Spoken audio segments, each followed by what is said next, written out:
Hello everyone, আজকে হচ্ছে আমরা তোমার ভাই পরিমাণগত রসায়নের নতুন একটা লেকচার স্টার্ট করতেছি। সো আজকে আমরা কি পড়বো?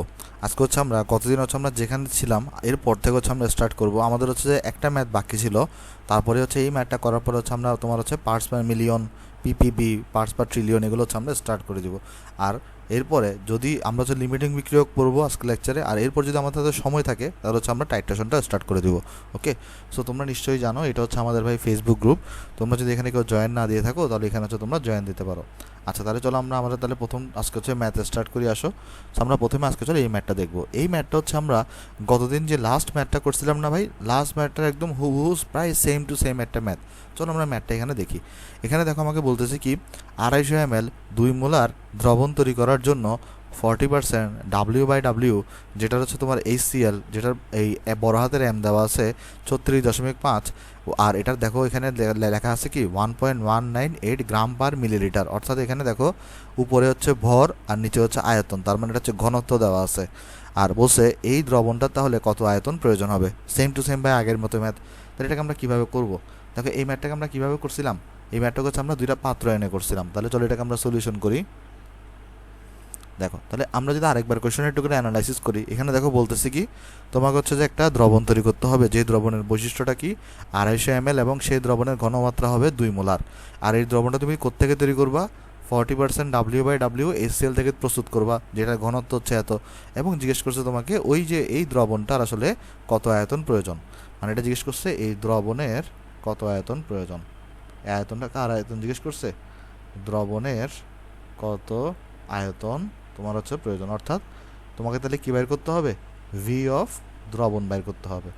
ওকে, আশা করি আমরা এটা বুঝতে পারছি। তাহলে চলো আমরা একটা কাজ করি, আমরা এখানে দুইটা পাত্রকে আনি।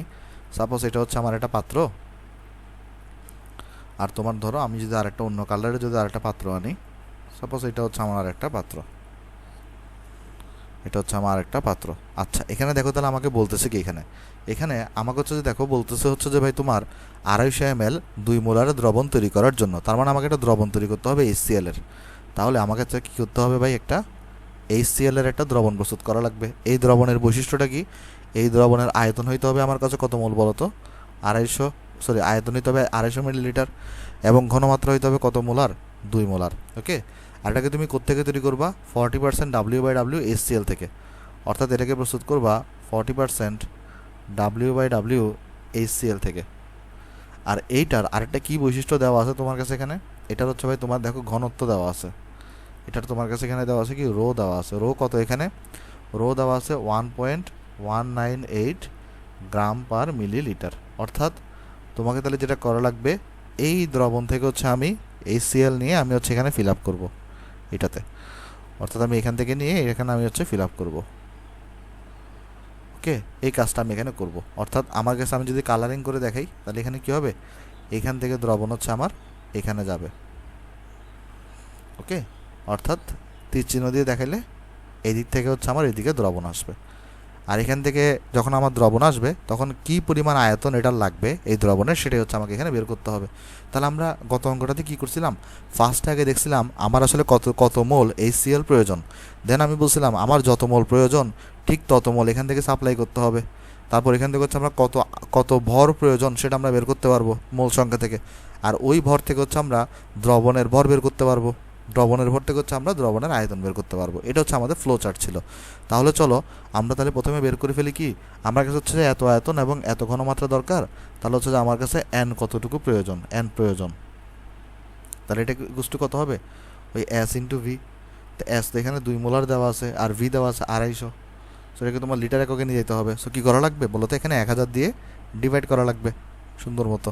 তাহলে এটাকে চলো আমরা 1000 দিয়ে এখানে ডিভাইড করে দিই। তাহলে এটা কত আসবে ভ্যালু আমরা যদি ক্যালকুলেট করি এখানে? তাহলে এখানে আমার কাছে আসবে হচ্ছে 2 ইন্টু 250 ডিভাইডেড বাই 1000। সো এটা আমার কাছে আসছে এখানে 0.5 মোল। তাহলে এটাকে চলো আমরা এই পাশে লিখি। তাহলে এটা আমার কাছে n প্রয়োজন, এটা আসছে আমার কাছে এখানে হচ্ছে ভাই 0.5 মোল, 0.5 মোল। ওকে, আচ্ছা তাহলে দেখো এখানে তাহলে আমার এতটুকু হচ্ছে প্রয়োজন, তার মানে এতটুকু আমার কী করা লাগবে? এখান থেকে সাপ্লাই করা লাগবে। তাহলে এখানে আমার n প্রয়োজন, এটা কত আসছে আমার কাছে? n প্রয়োজন আমার কাছে এখানে আসছে হচ্ছে তোমার 0.5 মোল। তাহলে এই যে দ্বিতীয় পাত্র যেটা ছিল এটা যদি আমি 1 নাম্বার পাত্র দিই, এটা যদি আমি 2 নাম্বার পাত্র নাম দিই, তাহলে দ্বিতীয় পাত্র থেকে তাহলে এন সাপ্লাই কত দিতে হবে, যতটুকু প্রয়োজন ততটুকু, তাহলে হচ্ছে 0.5 মোল তোমাকে সাপ্লাই দিতে হবে। তাহলে একটা জিনিস তুমি চিন্তা করো, কত ভরের HCl দ্রব তোমাকে সাপ্লাই দিতে হবে।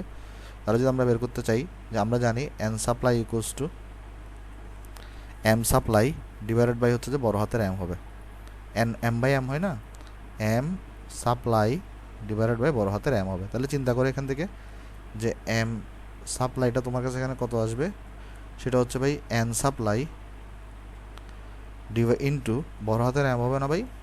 তাহলে এরপর এখান থেকে তুমি কী বের করে ফেলতে পারো, এম সাপ্লাই, তাহলে এটা কত আসবে ভাই, এন সাপ্লাই তুমি এখানে তাহলে পাইলে কতটুকু, 0.5 মোল তোমার সাপ্লাই দেওয়া লাগবে। আর এই সেলের বড় হাতের এম কত হয়, 36.5 হয়। তাহলে এটা যদি তুমি গুণফল করো 0.5 ইন্টু 36.5, সো এটা তোমার কাছে এখানে আসবে হচ্ছে ভাই 18.25 মোল। ওকে, এত মোল তোমার তাহলে এখানে সাপ্লাই দেওয়া লাগবে এইখান থেকে দ্বিতীয় পাত্র থেকে। তাহলে এটা তো দ্রবের ভর, এতটুকু দ্রব তোমাকে সাপ্লাই দেওয়া লাগবে। এখন তোমাকে বের করতে বলছে এখানে দ্রবণের আয়তন, তাহলে তোমার এখানে দ্রবণের ভর লাগবে তোমার এখানে, রাইট। আচ্ছা, কারণ দেখো না, এই যে এত, এটা গ্রাম হবে, এটা এককটা কী হবে, গ্রাম হবে, তার মানে এত গ্রাম তোমাকে সাপ্লাই দেওয়া লাগবে। তাহলে এত গ্রাম দ্রব বেসিক্যালি তোমাকে সাপ্লাই দেওয়া লাগবে। সো তোমাকে তো তাহলে দ্রবের ভর বেরিয়েছে, কিন্তু তোমার দ্রবণের ভর লাগবে, কারণ তোমার এখানে দ্রবণের আয়তন বের করতে হবে। দ্রবণের ভর কীভাবে বের করবা, দেখো এখানে কী দেওয়া আছে অপশন, আমার কোয়েশ্চনের মধ্যে আমাকে বলছে আমার যে দ্রবণটা আছে সেটা হচ্ছে যে 40% W/W HCl দ্রবণ। আচ্ছা আমাকে বলো তো ভাই, এই যে 40% W/W HCl দ্রবণ বলতে তুমি কি বুঝো? আমরা সবাই জানি এটা বলতে আসলে বোঝায় 100 গ্রাম HCl দ্রবণে 40 গ্রাম HCl থাকে, HCl দ্রব থাকে। অথবা তাহলে আমি যতটাকে উল্টাভাবেও লিখতে পারি, আমি তাহলে বলতে পারি এখানে 40 গ্রাম HCl থাকে 100 গ্রাম, তোমরা নিশ্চয়ই জানো, এটা আমরা গত লেকচারে আসলে এই ম্যাথগুলো করছি। 100 গ্রাম HCl দ্রবণে, তাহলে এখান থেকে আমরা কি বলতে পারি, সুতরাং আমার কাছে দেখো HCl সাপ্লাই দিতে হবে কতটুকু, 18.25 গ্রাম। তাহলে এখান থেকে আমরা বলতে পারি সুতরাং 18.25 গ্রাম HCl থাকে 100 ইন্টু 18.25 ডিভাইডেড বাই তোমার এখানে 40 হবে, ডিভাইডেড বাই 40 এত গ্রাম HCl দ্রবণে। অর্থাৎ তার যদি আমরা এখানে ক্যালকুলেশন করি, তাহলে দেখো তো আমার এখানে কত আসবে ভাই, এই যে 100 ইন্টু 18.25 ডিভাইডেড বাই 40, সো এটা আমার কাছে আসছে এখানে 45.625 গ্রাম, 45.625 গ্রাম HCl দ্রবণে। অর্থাৎ তোমার হচ্ছে ভাই এই যে তুমি 18.25 গ্রাম HCl কোত্থেকে পাচ্ছ, এই যে 45.625 গ্রাম HCl দ্রবণ থেকে। তার মানে এটা হচ্ছে দ্রবণের ভর। তার মানে এটা আমি যদি তোমাকে একটু পয়েন্ট আউট করে দিই, এটা কিন্তু তোমার কিসের ভর ছিল, এটা কিন্তু ছিল তোমার হচ্ছে ভাই দ্রবের ভর। আর এটা যেটা বেরিয়েছে, তাহলে এটা কি ভাই, এটা হচ্ছে তোমার এখানে দ্রবণের ভর, এটা হচ্ছে তোমার এখানে দ্রবণের ভর। তাহলে তোমার এখন ভি দ্রবণ বের করতে হবে। তাহলে আমরা ভি দ্রবণের ফর্মুলা কি জানি, ওই যে এম বাই রো হবে, কিন্তু এমটা এখানে কার বসাবা, এম অফ দ্রবণ বসাবা, আর রোটাও এখানে কার বসাবা ভাই, রো অফ দ্রবণ বসাবা। তাহলে দেখো ভাই এখানে বেরোয় যাবে, এখন দেখো কত আসবে, এম দ্রবণ কত, এখানে দ্রবণের ভর বের করছো তুমি 45.625, আর এখানে রো দ্রবণ কত আসবে ভাই, রো দ্রবণ দেওয়া আছে দেখো এখানে 1.198। তাহলে যদি ক্যালকুলেশন করো তুমি এখানে দেখো, এটা ডিভাইডেড বাই 1.198, সো এটা আমার কাছে আসছে এখানে 38.0843, 38.0843। দেখো তো এই যে ভরের একক তো গ্রামে ছিল, রোহের একক গ্রাম পার মিলিলিটার ছিল, তো গ্রাম তো কাটা গেছে, মিলিলিটারটা উপরে উঠে যাবে, সেটা হবে এত মিলিলিটার। তার মানে তোমার হচ্ছে ভাই এত মিলিলিটার তোমার হচ্ছে দ্রবণ লাগবে, তাহলে এতটুকু আয়তনের দ্রবণ তোমার হচ্ছে প্রয়োজন। ওকে, এটাই হচ্ছে তোমার এখানে কি বলতে হবে আনসার। আশা করি এই ম্যাথটা এখানে বুঝতে পারছো ভাই। তাহলে চলো আমরা নেক্সট ম্যাথে যাই, দেখি নেক্সট কোনো ম্যাথ আছে কিনা। আর নেক্সট আমাদের কোনো ম্যাথ নাই, তাহলে আমাদের হচ্ছে নতুন টপিক স্টার্ট হচ্ছে, যার নাম হচ্ছে তোমার হচ্ছে পিপিএম, পিপিবি এবং পিপিটি। আমি প্রথমেই বলে দিই, এটা নিয়ে অনেকে যে ভয় থাকো, কিন্তু আমি ভয় থাকার কিছু নেই, এটা হইতেছে সবচেয়ে সহজ পদ্ধতি। ওকে, মানে তোমার ঘনমাত্রা প্রকাশের সবচেয়ে সহজ পদ্ধতি হচ্ছে এটা। তাহলে চলো এদের সাথে আমি একটু পরিচয় হয়ে নিই আমরা, যেমন এটা দুনিয়ার ইজি, আমি তোমাকে দেখাই এটা। দেখো প্রথম কথা, এখানে আমাকে একটু করে বলো তো পিপিএম এটার পূর্ণরূপ কি, এটার পূর্ণরূপ হচ্ছে তোমার ভাই parts per million, parts per million, parts per million. Okay, আচ্ছা তারপরে তোমার এখানে দেখো পিপিবি, তারপরে দেখো এখানে আছে পিপিবি, এটা মানে কি, এটা মানে হচ্ছে পার্টস পার বিলিয়ন। তারপরে তোমার আরেকটা আছে হচ্ছে ভাই পিপিটি, এটা মানে কি পার্টস পার ট্রিলিয়ন। ওকে, তাহলে দেখো পিপিএম মানে কি, পিপিএম মানে তোমার এখানে হচ্ছে ভাই পার্টস পার মিলিয়ন, আর পিপিবি মানে কি পার্টস পার বিলিয়ন, আর পিপিটি মানে কি পার্টস পার ট্রিলিয়ন। আচ্ছা আচ্ছা, আমরা প্রথম কথা এখানে দেখো, এখানে এখানে যদি তুমি কোনো কারণে, আমি তোমাকে একটু করে বলি, কোনো কারণে যদি আমরা পিপিএম বের করতে পারি, তাহলে আমাকে যদি কোশ্চেনে কখনো পিপিবি বের করতে বলে বা পিপিটি বের করতে বলে, আমরা ইজিলি পিপিএম থেকে পিপিবি এবং পিপিবি থেকে আমরা হচ্ছে পিপিটি বের করতে পারবো। তাহলে আমি তোমাকে একটু করে নোট লিখে দিই এখানে। সাপোজ তোমাকে কোশ্চেনে যদি কখনো পিপিবি বের করতে বলে, কি বের করতে বলো বলো তো, পার্টস পার বিলিয়ন, তাহলে তুমি কখনোই প্রথমে পার্টস পার বিলিয়ন বের করবা না, তুমি অলওয়েজ বের করবে আগে পিপিএম, তারপরে তুমি পিপিএম থেকে পার্টস পার বিলিয়নে যাবা। এবং তোমাকে যদি কখনো যদি পার্টস পার ট্রিলিয়ন বের করতে বলে, তাহলে পার্টস পার ট্রিলিয়ন তুমি ডাইরেক্টলি বের করবা না, অলওয়েজ তুমি আগে পিপিএমটাই বের করবা। পরবর্তীতে পিপিএম থেকে আসলে এখানে খুব সহজে আসলে যাওয়া যায়, কীভাবে যাওয়া যায় আমি সব দেখাই দেবো তোমাকে এখানে। তার মানে আমি নোট লিখতে পারি এরকম, যে আমরা নোটটা হচ্ছে এরকম, আমরা অলওয়েজ পিপিএম বের করব, পিপিএম বের করব। অর্থাৎ আমাকে যদি কোয়েশ্চনে যদি কখনো পিপিবি বা পিপিটিও বের করতে বলে, আমরা এটা অলওয়েজ প্রথমে আগে বের করব না, আমরা অলওয়েজ পিপিএম বের করব। তারপর আমরা লিখব এখানে, এরপর একে খুব সহজেই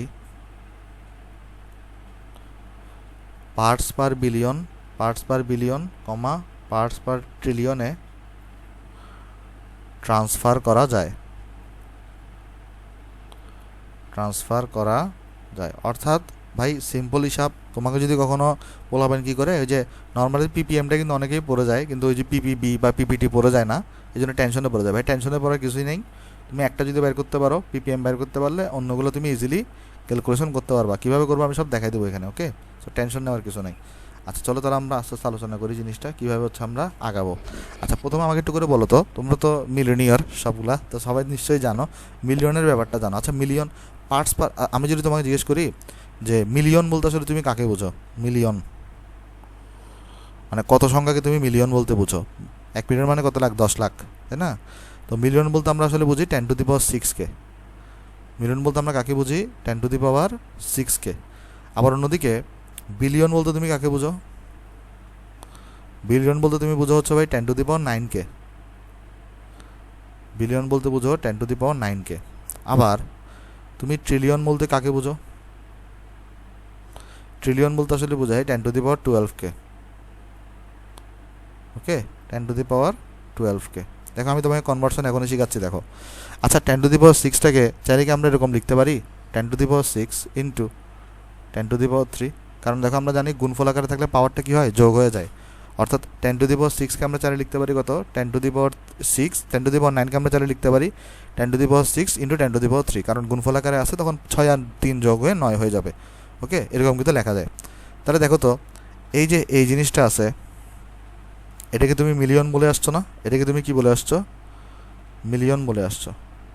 অন্যদিকে দেখো তো 10⁻12কে আমরা চাইলে কি এভাবে লিখতে পারি, 10⁹ ইন্টু 10⁻3 লেখা যায় না ভাই, 12কে 9 আর 3 যোগ করলে তো 12ই হয়। তাহলে দেখো তো এখানে যে টার্মটা আসছে, তাহলে এই টার্মটা কি, এই টার্মটা তোমার হচ্ছে ভাই বিলিয়ন, রাইট? তার মানে দেখো এখান থেকে আমরা একটা কনভার্সন শিখতে পারি, এখান থেকে আমরা একটা ইম্পর্টেন্ট কনভার্সন শিখতে পারি, সেটা হচ্ছে কি কনভার্সন, দেখো তোমার 1 পিপিবি, দেখো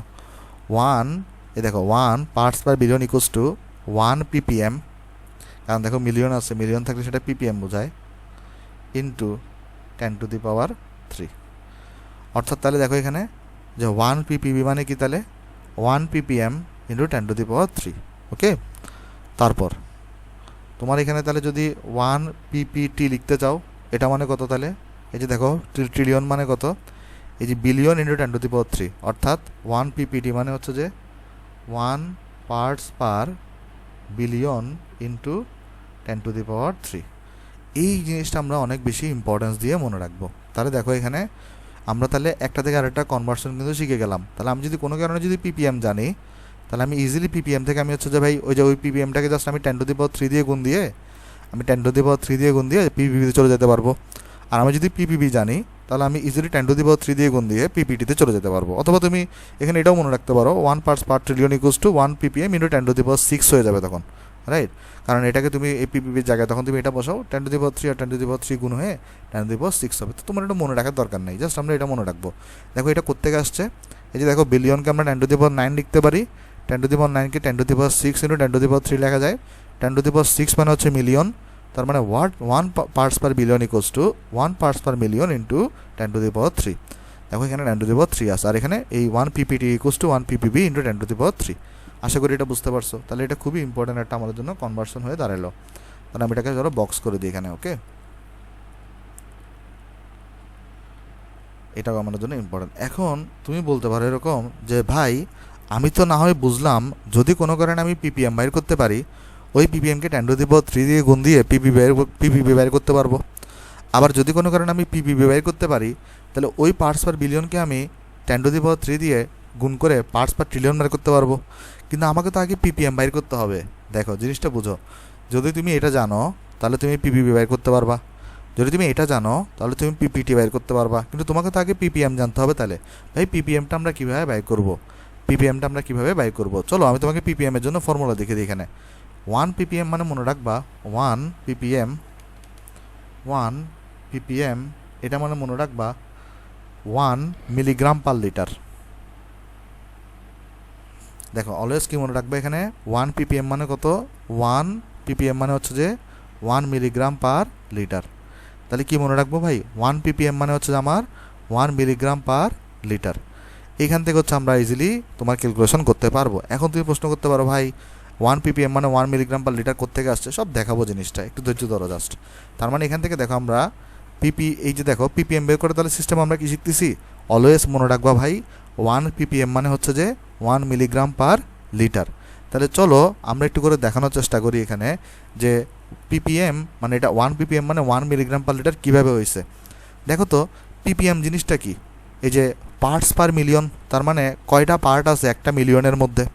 তার মানে আমি যদি এমনি পিপিএমকে যদি নর্মালভাবে সংজ্ঞায়িত করতে চাই, দেখো আমি যদি তোমাকে একটু এখানে যদি আমি দেখাই তোমাকে পিপিএম, যেটার পূর্ণরূপ হচ্ছে আমাদের পার্টস পার মিলিয়ন, তার মানে 1 মিলিয়নের মধ্যে কয়টা পার্ট আছে, এটা হচ্ছে তোমার এখানে পিপিএম। তার মানে দেখো তো এটাকে তুমি নর্মাল সংজ্ঞায়িতভাবে কীভাবে করতে পারো। দেখো তুমি যদি এখানে লিখো 1 পার্টস পার মিলিয়ন, এটা মানে আসলে বোঝায় যে একটা মিলিয়ন মানে কত 10⁶, এই 1 মিলিয়নের মধ্যে একটা পার্ট আছে। তুমি যদি এখানে লেখো 2 ppm, এটা দ্বারা আসলে বোঝায় এই যে পার্টস পার মিলিয়ন, অর্থাৎ 1 মিলিয়নের মধ্যে 2টা পার্ট আছে। দেখো এখানে আমি তোমাকে বুঝাই বলি, দেখো এই 10⁶ আমরা কি বলি, মিলিয়ন বলি না। তাহলে জিনিসটা বুঝো এখানে যে 1 ppm যদি থাকে এটা দ্বারা আসলে বোঝায় যে এই 10⁶ মানে কি মিলিয়ন। তাহলে 1 ppm দ্বারা আসলে বোঝায় 1 মিলিয়নের মধ্যে একটা পার্ট আছে।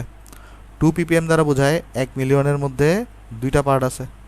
সেমভাবে তুমি যদি এখানে লিখো যে 3 ppm, সাপোজ তুমি যদি এখানে লিখো 3 ppm, তাহলে এটা দ্বারা বোঝাবে আসলে যে 1 মিলিয়নের মধ্যে 10⁶ এর মধ্যে 3টা পার্ট আছে, ওকে? তার মানে আসলে বেসিক্যালি পার্টস পার মিলিয়ন বা পিপিএম বলতে আসলে কি বোঝায়, পার্টস পার মিলিয়ন বা পিপিএম বলতে আসলে বোঝায় 1 মিলিয়নের মধ্যে কয়টা পার্ট আছে এখানে। এখন এই যে দেখো আমরা তাহলে এখানে কনভার্সনটা কি লিখে দিছি, 1 ppm মানে 1 মিলিগ্রাম পার লিটার। এটা লেখার উদ্দেশ্য কি জানো, এই যে 1 মিলিগ্রাম পার লিটার আছে না, এটাকে চাইলে আমরা কত লিখতে পারি, এটাকে চাইলে আমরা 1/10⁶ লিখতে পারি। এটাকে চাইলে আমরা 1/10⁶ লিখতে পারি। কোয়েশ্চন হচ্ছে কীভাবে, আমি চলো তোমাকে আস্তে আস্তে জিনিসগুলো ক্লিয়ার করে দিই, ওকে? তাহলে দেখো এখানে আমরা যেটা বললাম সেটা হচ্ছে যে ভাই দেখো 1 ppm, এটার তুমি কনভার্সনের জন্য কি মনে রাখবা, 1 ppm মানে হচ্ছে 1 milligram per litre. Actually 1 ppm বলতে কি বোঝায় যে 10⁶ মানে 1 মিলিয়নের মধ্যে কয়টা পার্ট আছে। যেমন 1 ppm মানে 10⁶ বা 1 মিলিয়নের মধ্যে একটা পার্ট আছে। 2 ppm বলতে বোঝায় 1 মিলিয়নের মধ্যে 2টা পার্ট আছে। 3 ppm বলতে বোঝায় 1 মিলিয়নের মধ্যে 3টা পার্ট আছে। এখন আমরা বোঝানোর চেষ্টা করতেছি, তার মানে 1 ppm মানে যেমন এটা বোঝায় এই 1 মিলিয়নের মধ্যে কয়টা পার্ট আছে, সিমিলার ওয়েতে 1 মিলিগ্রাম পার লিটার মানেও সেম জিনিসটাকেই বোঝায় 1 মিলিয়নের মধ্যে কয়টা পার্ট আছে। অর্থাৎ আমি তোমাকে যদি একটু করে দেখাই এখানে, চলো এই জিনিসটাকে মুছে দিই, আমি যদি একটু নেক্সট পৃষ্ঠায় যাই, তোমাদের হয়তো একটু কনফিউশন লাগতেছে, কনফিউশন আমি ক্লিয়ার করে দিচ্ছি। দেখো সেটা হচ্ছে আমরা যেটা বলতে যাচ্ছি এখানে যদি কখনো আমার কাছে থাকে 1 ppm, তো এটা দ্বারা আসলে তাহলে অ্যাকচুয়ালি কী বোঝাচ্ছে এখানে, এটা দ্বারা অ্যাকচুয়ালি বোঝাচ্ছে হচ্ছে যে 1 মিলিয়নের মধ্যে 1 মিলিয়ন অর্থাৎ 10⁶ মধ্যে একটা পার্ট আছে। তাহলে তোমার কাছে যদি এখানে 2 ppm থাকে, তাহলে এটা দ্বারা আসলে বোঝায় 1 মিলিয়নের মধ্যে 2টা পার্ট আছে, অর্থাৎ 10⁶ সংখ্যক এলিমেন্টের মধ্যে 2টা পার্ট আছে। তারপর 3 ppm যদি তোমার কাছে থাকে, তাহলে এটা দ্বারা আসলে অ্যাকচুয়ালি বোঝায় 10⁶ মানে 1 মিলিয়নের মধ্যে 3টা পার্ট আছে। তাহলে তোমার এখানে যদি তুমি লেখো 5 ppm, তাহলে এটা দ্বারা আসলে বোঝাবে 1 মিলিয়নের মধ্যে 5টা পার্ট আছে, অর্থাৎ 1 মিলিয়নের মধ্যে 5টা পার্ট আছে। অনুরূপভাবে দেখো, তুমি যদি এখানে 1 মিলিগ্রাম পার লিটার লেখো, তাহলে এটা দ্বারাও আসলে অ্যাকচুয়ালি বোঝায় 1 মিলিয়নের মধ্যে একটা পার্ট আছে। 1 মিলিগ্রাম পার লিটার যদি লেখো, তাহলে এটা দ্বারা বোঝায় 1 মিলিয়নের মধ্যে একটা পার্ট আছে। অনুরূপভাবে দেখো, তুমি যদি 2 মিলিগ্রাম পার লিটার লেখো, তাহলে এটা দ্বারা আসলে অ্যাকচুয়ালি বোঝায় 1 মিলিয়নের মধ্যে 2টা পার্ট আছে।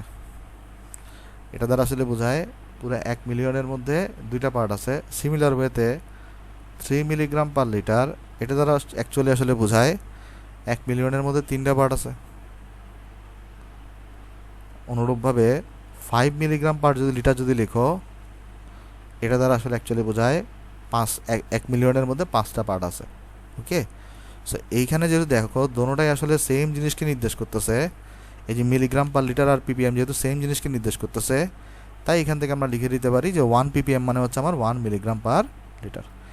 যেহেতু সেম জিনিস নির্দেশ করতেছে, তাই এখান থেকে আমরা কি লিখতে পারি, 1 parts per million equals to 1 milligram per litre. এখন তুমি একটা প্রশ্ন করতে পারো যে ভাই, মানে আমি তো চাইলে এখানে 2 ppm মানে 2 মিলিগ্রাম পার লিটার লিখতে পারতাম। হ্যাঁ, কারণ 2 কাটি দাও 1 1ই থাকে। আচ্ছা, এবার তুমি আরেকটা প্রশ্ন করতে পারো। প্রশ্নটা হচ্ছে এরকম, ভাই আমি তো ppm মানে বুঝলাম 1/10⁶, আপনি কিভাবে 1 মিলিগ্রাম পার লিটার মানে 1/10⁶ বলতেছেন? আচ্ছা, আমি তো দেখো এখানে আমি কি বুঝলাম, ppm যে পার্টস পার মিলিয়ন, এটা সংজ্ঞাতেই দেওয়া আছে, এটা মানে হচ্ছে 1/10⁶। এটা আমি বুঝে নিয়েছি। যাও, এই যে ppm মানে এটা সংজ্ঞাতেই দেওয়া আছে কি, পার্টস পার মিলিয়ন। তাহলে 1 ppm মানে 1/10⁶, হবে, এটা তো ডেফিনেশনেই দেওয়া আছে, এটা আমি বুঝতে পারছি। বা 2 ppm মানে কি, 2টা পার্ট পাচ্ছি আমি একটা মিলিয়নের মধ্যে। কিন্তু আপনি কিভাবে বলতেছেন 1 মিলিগ্রাম পার লিটার মানেও 1/10⁶, বা 2 মিলিগ্রাম পার লিটার মানে 2/10⁶? এটা আমাকে একটু প্রমাণ করে দেখান। প্রমাণ করে দেখাই। তাহলে আমাদের এখন প্রমাণ করব আমরা যে এই জিনিসটাকে, চলো আমরা এখন প্রমাণ করব কোনটা, এটাকে, যে 1 মিলিগ্রাম পার লিটার মানে হচ্ছে যে ভাই তোমার 1/10⁶। এটা তো আমরা ডেফিনেশন থেকে জানি, তাই না? এই যে 1 ppm মানে যে 1/10⁶, এটা তো আমরা বাই ডেফিনেশন জানি, মানে এটা হচ্ছে আমরা একদম সংজ্ঞা থেকেই জানি। এটা হচ্ছে আমরা একদম বাই ডেফিনেশনই আমরা জানি। আর চলো এই জিনিসটা হচ্ছে আমরা এখন প্রুফ করব। প্রুফ করি। প্রুফ কীভাবে করা যায় দেখো, এখানে ধরো আমার কাছে 1 মিলিগ্রাম পার লিটার লেখা আছে। ওকে, এটাকে প্রুফ করি। তাহলে এখানে দেখো, এটাকে চাইলে আমরা লিখতে পারি কত, এই যে 1 মিলিগ্রাম পার লিটারকে চাইলে আমরা লিখতে পারি না 1 মিলিগ্রাম ডিভাইডেড বাই 1 লিটার লেখা যায়। 1 মিলিগ্রাম ডিভাইডেড বাই কত লেখা যায় বলো তো, 1 লিটার লেখা যায়। এবার দেখো, এবার আমরা একটা জিনিস এখানে জানি, সেটা হচ্ছে যে দেখো আমরা 9 10-এও পড়ে আসছি যে আমি যদি এক্সাম্পল স্বরূপ বিশুদ্ধ পানি নিই, যদি বিশুদ্ধ পানিকে নিই, আমরা জানি কি 1 লিটার পানির ভর কত হয়, 1 কেজি হয়, তাই না? আমরা সবাই জানি সেটা, যে 9 10 আমরা চৌবাচ্চার অঙ্ক করার সময় অনেক কিছু করছি, আমরা ধরছি। আমরা তখন থেকে জানি কি বলতো, তুমি যদি 1 লিটার বিশুদ্ধ পানি নাও, সে 1 লিটার বিশুদ্ধ পানির ভর কত হয়, 1 লিটার বিশুদ্ধ পানির ভর হয় তোমার এখানে 1 কেজি। ওকে, আবার তুমি যদি 2 লিটার পানি নাও, তাহলে সেই 2 লিটার পানির ভর কত হয়, 2 কেজি। তাহলে আমরা সবাই জানি বিশুদ্ধ পানির ক্ষেত্রে এই যে 1 লিটার ইকুয়াল আসলে আমরা কত লিখতে পারি, 1 কেজি লিখতে পারি। 2 লিটার ইকুয়াল তাহলে আমরা 2 কেজি লিখতে পারি। তাহলে যদি আমরা প্রমাণ করার স্বার্থে আমি যদি বিশুদ্ধ পানিকে চিন্তা করি, তাহলে এই 1 লিটারকে আমরা কত কেজি লিখতে পারি, 1 কেজি লিখতে পারি। তাহলে আমরা একদম প্রমাণ, এটা কিন্তু সবসময় লেখা যাবে না, জাস্ট প্রমাণ করার স্বার্থে আমরা বিশুদ্ধ পানি ধরে নিচ্ছি। ওকে, তাহলে আমরা এখানে তো 1 মিলিগ্রাম আছে, আর এখানে আমরা এই যে প্রমাণ করার স্বার্থে 1 লিটার ইকুয়াল আমরা 1 কেজি লিখতে পারি। কখন, যদি এখানে আমি বিশুদ্ধ পানি চিন্তা করি। এখন তুমি বলতে পারবে বিশুদ্ধ পানি চিন্তা করছেন কেন? কারণ এটা আমাকে প্রুফ করতে হবে। প্রুফ করার সময় আমরা বিভিন্ন জিনিস ধরে নিই, তাই না? এটা আমাদের হাতে কিছু করার নেই। যে যত সহজভাবে আসলে প্রুফ করা যায় তত সহজভাবে আসলে আমাদের জন্য ভালো। এটা আসলে অনেক কমপ্লেক্স ওয়েতেও প্রুফ করা যায়, কিন্তু আমি এটাকে সহজ করার জন্য আমি এখানে বিশুদ্ধ পানিকে এক্সাম্পল হিসেবে ধরে নিচ্ছি। তাই বিশুদ্ধ পানির ক্ষেত্রে আমরা কি জানি, 1 লিটার মানে হচ্ছে আমার 1 কেজি। ওকে, এটা হচ্ছে আমার কিসের জন্য, বিশুদ্ধ পানির জন্য। কারণ দেখো না, কারণ হচ্ছে আমি এখানে বলছি কি আমার এখানে 1/10⁶ আনতে হবে, তাহলে এককগুলো তো কাটাকাটি করতে হবে। তো মিলিগ্রাম আর লিটার কখনো কাটাকাটি যাবে না, তাহলে আমার এটা ভরের একক আনতে হবে। তাই এখানে আমি 1 কেজি নিয়ে আসছি। আচ্ছা, এবার দেখো তো আমরা চাইলে এখানে আমরা তাহলে এখানে কী পাইলাম, আমরা তাহলে এখানে পাইলাম হচ্ছে যে এই যে 1 milligram per litre equals to 1 milligram divided by 1 KG. আচ্ছা, 1 কেজিকে আমরা কি লিখতে পারি তাহলে 1000 গ্রাম লেখা যায়, অথবা আমি চাইলে আরও যদি সংক্ষেপে লিখি তাহলে 10⁻³ গ্রাম কিন্তু লেখা যায় 1 কেজিকে। আবার উপরে তোমার মিলিগ্রাম আছে, তাহলে গ্রাম কি মিলিগ্রামে নিতে হবে না? তাহলে এখানে 1 মিলিগ্রাম আছে, 10⁻³ আছে, গ্রাম নিতে চাইলে এটাকে আরও 10⁻³ দিয়ে গুণ করা লাগবে, তাহলে মিলিগ্রাম চলে গেল। এবার দেখো মিলিগ্রাম কাটা, তাহলে এখানে কি থাকলো 1/10⁶ থাকলো। এই যে দেখো, তাহলে এখান থেকে আমাদের প্রুফটা হয়ে গেছে কি বলতো, যে 1 মিলিগ্রাম পার লিটার, এটাকে চলে আমরা কত লিখতে পারি 1/10⁶ লিখতে পারি। 1 মিলিগ্রাম পার লিটার মানে কত 1/10⁶ আমরা চাইলে লিখতে পারি। ওকে, আশা করি ভাই বুঝতে পারছো। এই জন্য হচ্ছে আমাদের এই কনভার্সনটা অনেক বেশি জরুরি, এই কনভার্সনটা আমাদের অনেক বেশি জরুরি, যে 1 মিলিগ্রাম মানে হচ্ছে আমার কত 1 ppm মানে আমার কত 1 মিলিগ্রাম পার লিটার, অর্থাৎ 1 ppm আমাকে যে জিনিসটা নির্দেশ করে, সিমিলার ওয়েতে আমাকে এই যে 1 মিলিগ্রাম পার লিটারটা আমাকে সেম জিনিসই নির্দেশ করে। সো আমি আশা করতেছি তোমরা হচ্ছে ভাই এই জিনিসটা বুঝতে পারছো ভাই। তাহলে এই জিনিসটা যদি তুমি বুঝতে পারো তাহলে হচ্ছে আমাদের আসলে এই জিনিসটা অনেক ppm এর টপিকটা অনেক ইজি হয়ে যাবে। আর আমি তো তোমাকে বললামই, তোমাকে যদি কখনো পার্টস পার বিলিয়ন বা পার্টস পার ট্রিলিয়ন এগুলো বাইর করতেও বলে, ঘাবড়ানোর কিছু নাই, তুমি ওগুলো বাইর করবা না, তুমি অলওয়েজ হচ্ছে ppmটা বের করবা। ppm থেকে তোমার হচ্ছে যে ভাই তুমি এখন ppm কীভাবে বের করবা, তুমি মিলিগ্রাম পার লিটারে নিয়ে যাবা, সেই মিলিগ্রাম পার লিটার ধরো তোমার এখানে 10 মিলিগ্রাম পার লিটার বের হলো, তাহলে সেটা 10 আমরা জানি 1 মিলিগ্রাম পার লিটার মানে 1 ppm, তাহলে 10 মিলিগ্রাম পার লিটার মানে হচ্ছে আমার 10 ppm। ওইখান থেকে আমি ppm বের করবো। ওকে, আমি তোমাকে ম্যাথ দেখাবো, তাহলে তোমার আরও ক্লিয়ার হবে জিনিসটা। আশা করি তোমরা কনসেপ্ট এখানে বুঝতে পারছো। তাহলে চলো আমরা প্রথমে একটা ম্যাথ দেখে আসো, যেখানে ম্যাথটা দেখো আমার এখানে বলছে কি যে ppm কি, মানে ppm এখন এখানে যখন জিজ্ঞেস করে ppm কি, তখন মানুষজন শুধুমাত্র বলে কি ppm মানে হচ্ছে পার্টস পার মিলিয়ন, কিন্তু এটার আসলে সংজ্ঞাটা দেওয়া তোমার এখানে উচিত আর কি। হ্যাঁ, আচ্ছা, তাহলে চলো আমরা এখানে দেখে আসো, এটা সংজ্ঞা লিখি। সংজ্ঞা লেখা খুব একটা কষ্টকর না, আমরা এখন জানি সংজ্ঞাটা লিখতে কীভাবে, দেখো লিখবো। এখানে আমরা প্রথমে লিখবো হচ্ছে যে ফার্স্ট হচ্ছে ppm নিয়ে আলোচনা করতে বসো, তো আমরা এটাকে চলে একটা প্রথমে এরকম হেডলাইন দিব। আমরা লিখবো ppm এর পূর্ণরূপ হলো, ppm এর পূর্ণরূপ হলো পার্টস পার মিলিয়ন।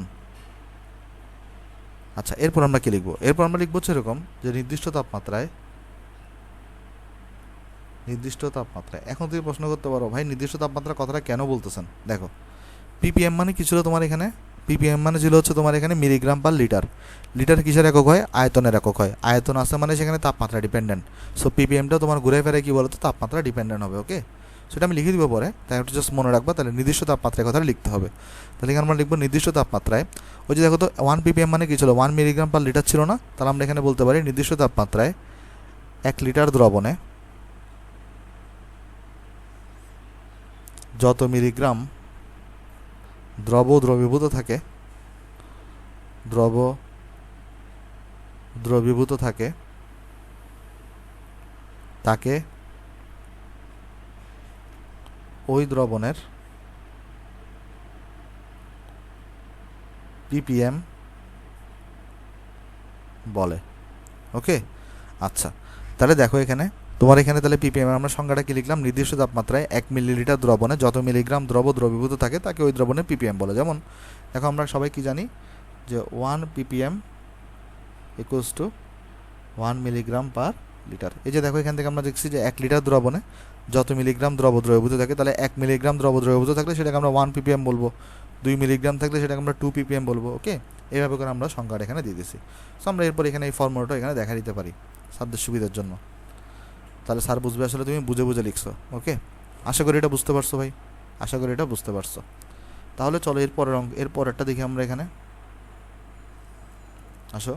তাহলে এরপরে আমাকে বলছে কি, এখানে আমাকে বলতেছে হচ্ছে ভাই 10 মিলিলিটার দ্রবণে 0.4 গ্রাম সোডিয়াম হাইড্রোক্সাইড আছে, দ্রবণটির ঘনমাত্রা ppm এককে প্রকাশ করো। দুনিয়ার ইজি অঙ্ক।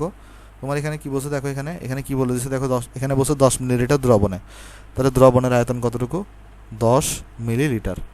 আর এখানে দ্রবণের ভর m দেওয়া আছে কতটুকু, দ্রবীভূত দ্রবের ভর দেওয়া আছে 0.4 গ্রাম। তো বলছে এটা দ্রবণের ঘনমাত্রা, এটাকে তোমার কোথায় প্রকাশ করতে হবে বলো তো ভাই? পিপিএমে তোমার হচ্ছে এটাকে প্রকাশ করা লাগবে। তো ভাই খুবই সিম্পল, পিপিএম মানে কি দেখো তো, জাস্ট এই ভরটাকে তোমার মিলিগ্রামে নিয়ে যেতে হবে, আর আয়তনটাকে তোমার হচ্ছে ভাই লিটার এককে নিয়ে যেতে হবে। দেন মিলিগ্রামকে তুমি লিটার দিয়ে ভাগ করে দিবা, তাই তোমার পিপিএম আসবে। যেমন দেখো এখানে ভরটাকে তাহলে আমার কোথায় নিয়ে যেতে হবে বলো তো? মিলিগ্রামে। তাহলে এখানে 0.4 ইন্টু কত করো? 10⁻³ করো, তাহলে এখানে আসবে কত? 400 এত মিলিগ্রাম। আর এখানে আয়তনটা 10 মিলিলিটার আছে, তাহলে এটাকে লিটারে নাও।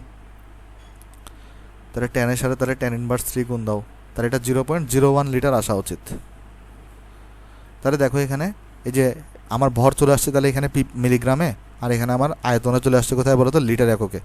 তাহলে আমি কিন্তু ইজিলি এখান থেকে তাহলে বলতে পারি যে আমার পিপিএম ইকুয়ালস টু কত? পিপিএম ইকুয়ালস টু হচ্ছে আমার এখানে ওই যে মিলিগ্রাম পার লিটার হয় না, তাহলে মিলিগ্রামটাকে উপরে লিখো, তাহলে 400 মিলিগ্রাম, আর এখানে নিচে হচ্ছে আয়তন লিখে দাও 0.01 লিটার। তার মানে কত আসবে দেখো তাহলে আমার এখানে আসবে হচ্ছে আমার এখানে 400 ডিভাইডেড বাই 0.01, সো এটা আমার কাছে আসছে 40,000। এটা আমার কাছে আসছে তাহলে 40,000। তাহলে পিপিএম এর মান কত? 40,000 মিলিগ্রাম পার লিটার, অথবা এটাকে চাল আমরা লিখতে পারি 40,000 পিপিএম। ওকে, আশা করি এটা আমরা বুঝতে পারছি ভাই। এটা হচ্ছে তাহলে আমার এখানে আনসার। পিপিএম এ জাস্ট প্রকাশ করতে বলছে আমাকে এখানে, এটা হচ্ছে আমার এখানে আনসার, ঘনমাত্রাটা। দেখো এই অঙ্কটাকে চাইলে তুমি অন্য প্রসিডিউরও করতে পারতা, চাইলে অঙ্কটাকে কী করতে পারতা ভাই? অন্য প্রসিডিউরও করতে পারতা। তাহলে এটা তোমার মেথড 1 গেছে। এটা মেথড 1টা দুনিয়ার ইজি ছিল, মেথড 1 আমি তোমাকে খুব সহজে করা দিয়েছি। দেখো এখানে বলছে কি মেথড 2তেও তুমি কিন্তু করতে পারতা। তাহলে এটা হচ্ছে তোমার এখানে কি দেখো তো, এটা হচ্ছে ভাই তোমার মেথড 1, এটাকে আমরা নাম দিতে পারি মেথড 1। ওকে, তুমি চাইলে এটাকে কোথায় করতে পারতা? মেথড 2 দিয়েও করতে পারতা। ভাই মেথড 2তে কীরকম হবে আমাকে দেখাই দেন, আসো দেখাই, একটু কঠিন কিন্তু মেথড 2টাও দেখে রাখো। যদি কখনো মেথড 1 ভুলে যাও তাহলে তুমি মেথড 2তে করবা। দেখো এখানে বলছে কি দ্রবণের ঘনমাত্রা কোথায় প্রকাশ করো বলো তো? পিপিএম এককে প্রকাশ করো। ওকে, তাহলে একটা কাজ করো, তুমি আগে তাহলে দ্রবণটার ঘনমাত্রা বের করো, দেন ওই ঘনমাত্রাকে তুমি হচ্ছে পিপিএমে কনভার্ট করো। ওকে, চলো আমরা বের করে আসো। দেখো তো ঘনমাত্রা ফর্মুলা আমরা কত জানি? S ইকুয়াল টু ওই তোমার N/V হয়। S ইকুয়াল টু কত হয়? N/V হয়। তাহলে এখানে N মানে আমরা কত জানি ভাই? ওই যে M/M হয়, আর এখানে V তো লিটার এককে হবে। তাহলে দেখো এখানে বসাও, M কিন্তু গ্রাম এককে, তাহলে এখানে M কত আসবে? M হচ্ছে তোমার এখানে 0.4 গ্রাম দেওয়া ছিল, আর বড় হাতের M কত হবে? এখানে সোডিয়াম হাইড্রোক্সাইডের জন্য আমরা সবাই জানি 40 হয়, ওই 23 + 16 + 1। আর V কত হবে তোমার এখানে? V হচ্ছে যেখানে আমার হবে 0.01 লিটার, রাইট? আচ্ছা, তাহলে যদি তুমি ক্যালকুলেশন করো এখানে দেখো কত আসবে তোমার কাছে? 0.4 ডিভাইডেড বাই 40 ইন্টু 0.01, সো এটা আমার কাছে আসছে এখানে S ইকুয়ালস টু 1 মোলার, বা আমরা জানি 1 মোলার মানে কত লিখতে পারি আমরা? 1 মোল পার লিটারও লিখতে পারি কিন্তু চলে, কেমনে? এই যে মোল পার লিটার। ওকে, এখন দেখো এখন আমাকে এই ঘনমাত্রাটাকে কোথায় প্রকাশ করতে হবে? পিপিএমে। কীভাবে প্রকাশ করব? আমাকে এই যে মোল পার লিটার আছে এটাকে আমার কোথায় নিয়ে যেতে হবে? মিলিগ্রাম পার লিটারে নিয়ে যেতে হবে। কীভাবে নিব চলো আলোচনা করি, আসো। তাহলে দেখো মিলিগ্রাম পার লিটারে নিতে পারলে এটাই হচ্ছে আমার পিপিএম হয়ে যাবে। তাহলে এই যে 1 মোল পার লিটার আছে এটাকে আমরা এভাবে লিখতে পারি না? 1 মোল ডিভাইডেড বাই 1 লিটার লেখা যায়? 1 মোল ডিভাইডেড বাই 1 লিটার। এখন তুমি বুঝো, তুমি যদি পিপিএমে কনভার্ট করতে চাও তোমার কিন্তু 1 মিলিগ্রাম পার লিটার লাগবে, অর্থাৎ নিচে লিটার থাকা লাগবে। নিচে কিন্তু অলরেডি দেখো এখানে লিটার আছে, কিন্তু এখানে প্রবলেমটা কি পাকাইছে? এখানে মোল আছে। এটাকে তোমার কোথায় নিতে হবে ভাই? পিপিএমে প্রকাশ করার জন্য মিলিগ্রামে, রাইট? তোমার এখানে কিন্তু দেখো মোলে আছে, এটাকে মিলিগ্রামে নিতে হবে। তার মানে মোল থেকে তোমার আগে ভরে নিতে হবে। এখন মোল থেকে তুমি ভরে কীভাবে নিবা? দেখো তো আমরা সবাই জানি যে N ইকুয়ালস টু কত হয়? M/M হয়। তাহলে এখন দেখো মোল এককে আছে, তো তোমার হচ্ছে ওই ভরটা লাগবে। তো আমি যদি মোল থেকে যদি ভর বের করতে চাই কীভাবে বের করতে পারবো? ভর ইকুয়ালস টু তাহলে আমরা কি লিখতে পারি? এই যে মোল সংখ্যা ইন্টু আণবিক ভর, অর্থাৎ এটা কিন্তু মোলে আছে। তাহলে এই মোল থেকে আমি গ্রামে কীভাবে নিব? জাস্ট এই মোল সংখ্যাটাকে আমরা এটার আণবিক ভর দ্বারা আমরা গুণ করে দিব। তার মানে জিনিসটা কি দাঁড়ালো? দেখো এখানে নিচে তো তোমার এখানে 1 লিটার আছে, রাইট? নিচে তোমার এখানে 1 লিটার আছে, আর এখানে মোল সংখ্যা হচ্ছে 1, N দিছো 1, আর এখানে আণবিক ভর কত হবে? সোডিয়াম হাইড্রোক্সাইডের 40 হবে। সো এটা কোথায় চলে গেছে? এটা চলে গেছে এখন গ্রামে। দেখো এখানে জাস্ট কিছুই করো নেই ভাই, এই যে তুমি N ইকুয়াল টু M/M জানো না? তাহলে M মানে কত হবে? N ইন্টু M হবে। তাহলে এখানে মোল সংখ্যাকে জাস্ট আমার আণবিক ভর দ্বারা গুণ করা লাগবে। তো মোল সংখ্যা এখানে আমার 1 ছিল, 1 দিছো এখানে, আর আণবিক ভর এখানে আমার 40 ছিল, 40 দিয়ে গুণ দিছো, তাহলে এটা গ্রামে চলে গেছে। তাহলে এখানে কত আসছে দেখো, এখন এখানে আসছে তোমার তাহলে 40 gram per litre, 40 gram divided by 1 litre আসছে। কিন্তু পিপিএম মানে কি মিলিগ্রাম পার লিটার, পিপিএম মানে কি মিলিগ্রাম পার লিটার। সো 40কে তাহলে আমার আরও কত দিয়ে গুণ করা লাগবে, মিলিগ্রামে নিতে চাইলে 10⁻³ দিয়ে গুণ করা লাগবে, মিলিগ্রাম লেখা লাগবে। আর এখানে হচ্ছে আমাদের এখানে এরপর আমরা 1 লিটার লিখতে পারবো। তাহলে এখানে দেখো এখানে তাহলে আসতেছে কি, এই যে আমার এস এগুলো তাহলে আসছে এখানে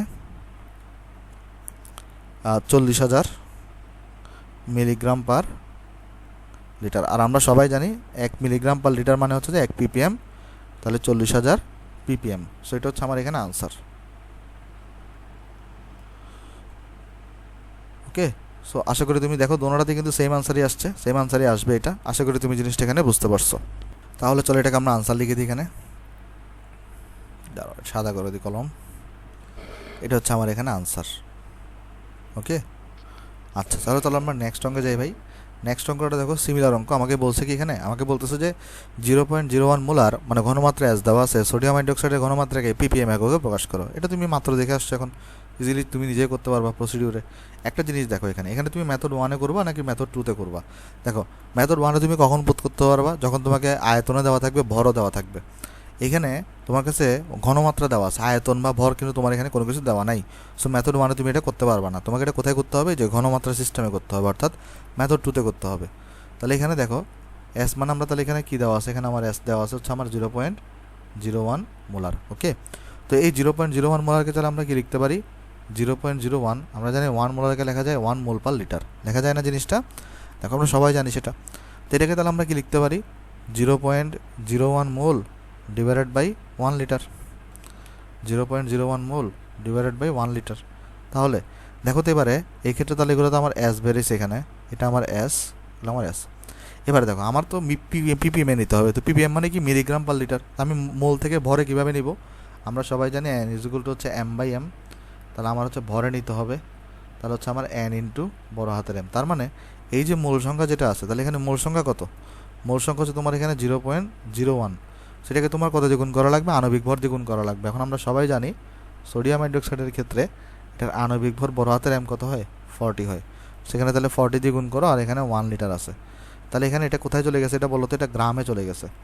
তারপর তোমার এখানে তাহলে এখন আমার তো মিলিগ্রামে নিতে হবে। সো এই জিনিসটা যেটা আছে গ্রাম, অর্থাৎ 0.01 ইন্টু 40, এটাকে তাহলে আমার 10⁻³ দিয়ে গুণ করা লাগবে। তাহলে এটা মিলিগ্রামে চলে গেছে এখন, রাইট। এটা এখন কোথায় চলে গেছে, মিলিগ্রামে চলে গেছে। তারপর নিচে আসছে তোমার এখানে 1 লিটার। তাহলে এখান থেকে তোমার হচ্ছে ভাই এসটা ইজিলি বের হয়ে যাবে। এস কত আসবে এখানে, 0.01 into 40 into 10⁻³ divided by 1। So এটা এস আসবে তোমার এখানে 400 মিলিগ্রাম পার লিটার।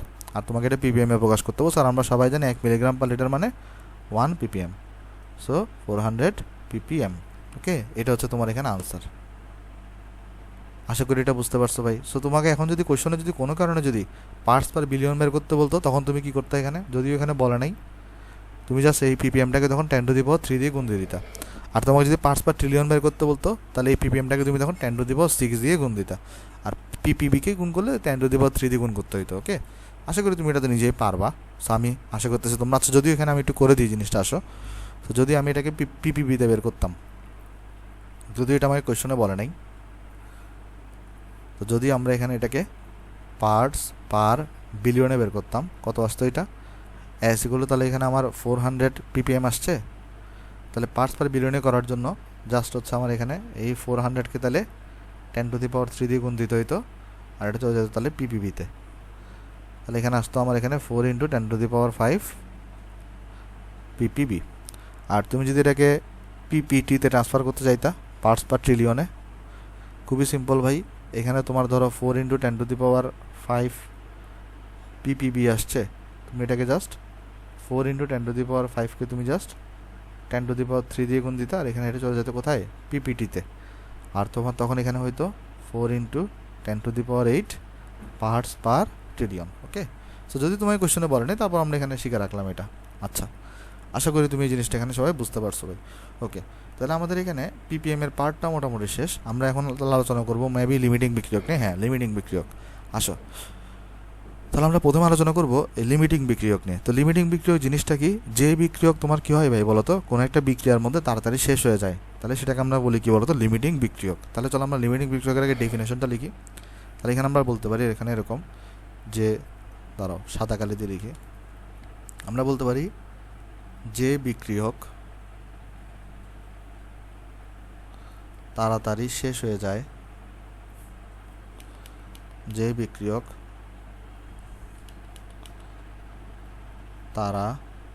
দাঁড়াও ঠিক করে লিখি, যে বিক্রিয়ক তাড়াতাড়ি বা দ্রুত শেষ হয়ে যায় তাকে লিমিটিং বিক্রিয়ক বলে। লিমিটিং বিক্রিয়ক বলে। ওকে, এবং আমরা সবাই জানি সেটা হচ্ছে ভাই পুরা তোমার যাবতীয় সব হিসাব নিকাশ কাকে কেন্দ্র করে করতে হয়? লিমিটিং বিক্রিয়ককে কেন্দ্র করে করতে হয়। ওকে, তাহলে এখান থেকে আমরা আরেকটা জিনিস আমরা অলরেডি শিখে আসছি, সেটা কি? তুমি কখন লিমিটিং বিক্রিয়কের কনসেপ্ট ইউজ করবা? যখন তোমার বিক্রিয়ার মধ্যে বা যখন তোমার কোয়েশ্চনের মধ্যে প্রত্যেকটা বিক্রিয়কের তোমার হচ্ছে কি দেওয়া থাকবে, ভর উল্লেখ থাকবে। সেক্ষেত্রে তুমি হচ্ছে লিমিটিং বিক্রিয়ক কোনটা সেটা তোমাকে হচ্ছে ভাই চেক করা লাগবে, এবং তুমি হচ্ছে ভাই সবগুলো যাবতীয় হিসাব নিকাশ লিমিটিং বিক্রিয়ক থেকে করা লাগবে বা লিমিটিং বিক্রিয়ককে কেন্দ্র করে করা লাগবে। ওকে, তাহলে চলো এখান থেকে আমরা নোট লিখতে পারি একটা, সেটা হচ্ছে নোটটা হচ্ছে এরকম। দেখো এই জিনিস আমরা 9 10 শিখে আসছিলাম, কিন্তু 9 10 হচ্ছে আমরা একটা তোমার হচ্ছে যে জাস্ট মুখে করতাম, কিন্তু আমরা এখানে একটা ম্যাথমেটিক্যাল ফর্মুলা দাঁড় করানোর চেষ্টা করব, যেটা দিয়ে আমরা হচ্ছে ইজিলি বের করতে পারবো কে লিমিটিং বিক্রিয়ক। আচ্ছা, তাহলে দেখো আমরা এখানে বলতে পারি যদি কোয়েশ্চনে দুইটি বিক্রিয়কের ভর উল্লেখ থাকে, এখানে আমরা আরেকটা জিনিস লিখতে পারি, দুইটি বা অধিক বিক্রিয়কের ভর উল্লেখ থাকে, কারণ বিক্রিয়ক তো অনেকগুলো হইতে পারে, তাই না? দুইটি বা অধিক, যদি মিনিমাম দুইটার ভর উল্লেখ থাকে তোমার তাহলে চেক করতে হবে, দুইটি বা অধিক বিক্রিয়কের ভর উল্লেখ থাকে, তবে কে লিমিটিং বিক্রিয়ক তা চেক করতে হবে, তবে কে লিমিটিং বিক্রিয়ক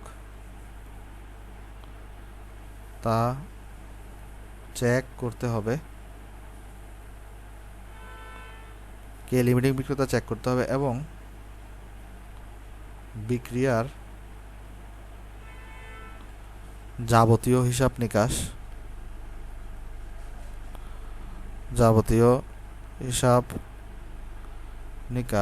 যেমন যাবতীয় হিসাব নিকাশ কী হতে পারে ভাই?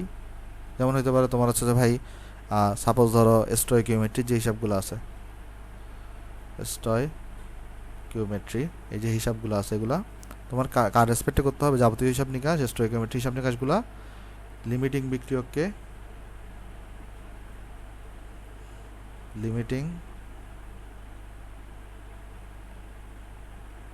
বিক্রিয়ককে কেন্দ্র করে করা লাগবে। ওকে, আশা করি তুমি জিনিসটা এখানে বুঝতে পারছো ভাই, যে এই ব্যাপারটা এখানে আমরা বুঝতে পারছি। আচ্ছা, তাহলে আমি যদি তোমাকে এক্সাম্পল স্বরূপ দেখাই, এক্সাম্পল স্বরূপ এখানে কী হবে দেখো, যে নর্মালি কী হয়, ধরো তোমার এখানে এ প্লাস বি, এখান থেকে ধরো তোমার হচ্ছে ভাই সি প্লাস ডি তৈরি হচ্ছে।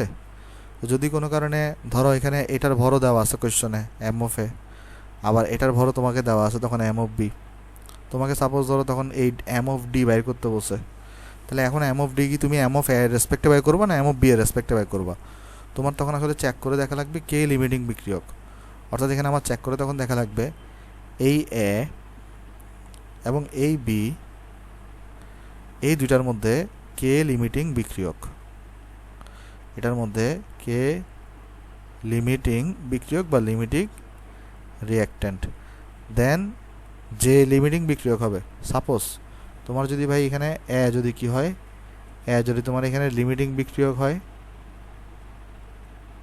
লিমিটিং বিক্রিয়ক মানে কি যে আগে শেষ হয়ে যাবে সে, তাহলে আমরা হচ্ছে ভাই তোমার এই এ এর ভর থেকে ডি এর ভর বাই করব। যদি কোনো কারণে এমন হয় বি যদি লিমিটিং বিক্রিয়ক হয়,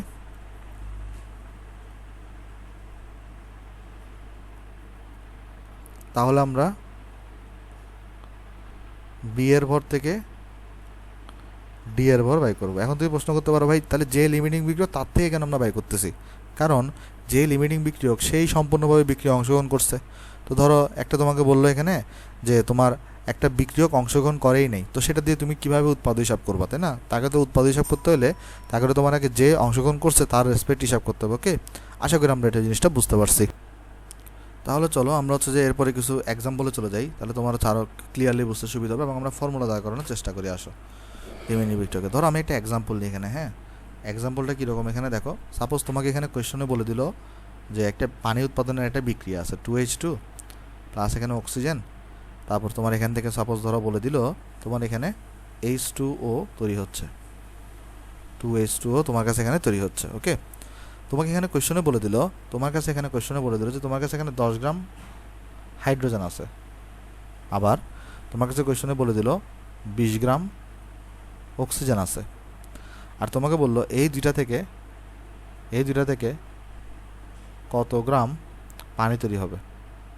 তাহলে তোমাকে দেখো জিনিসটা বুঝো, তোমার কোয়েশ্চনে সাপোজ দেওয়া আছে এখানে এই যে 10 গ্রাম তোমার এখানে হাইড্রোজেন দেওয়া আছে, আর কোয়েশ্চনে বলছে 20 গ্রাম তোমার কাছে অক্সিজেন আছে, এই দুইটা থেকে কত গ্রাম তোমার এখানে পানি তৈরি হবে, এটা তোমাকে কোয়েশ্চনে জিজ্ঞেস করছে। অর্থাৎ হাইড্রোজেন এবং অক্সিজেন দোনোটার ভর তোমার এখানে দেওয়া আছে, তার মানে এগুলো কি, এগুলোকে আমরা বলতে পারি গিভেন ভর, মানে এটা তোমার কোয়েশ্চনে দেওয়া আছে, এগুলোকে তাহলে আমরা কি বলতে পারি, গিভেন ভর, অর্থাৎ এগুলো তোমার কোয়েশ্চনে দেওয়া আছে। ওকে, আচ্ছা তাহলে একটা জিনিস এখানে লক্ষ্য করে দেখো, এখানে আমরা যদি একটু করে চিন্তা করি হাইড্রোজেনের H2 যেটা আছে এটার হচ্ছে ভাই আণবিক ভর কত হবে 2, আর এখানে 2 আছে আর একটা গুণ করা সামনে, তাহলে টোটালটার আণবিক ভর কত হবে, এই টোটালটার আণবিক ভর হবে এখানে 4 গ্রাম, আবার এটার টোটাল আণবিক ভর কত হবে এখানে 32 গ্রাম,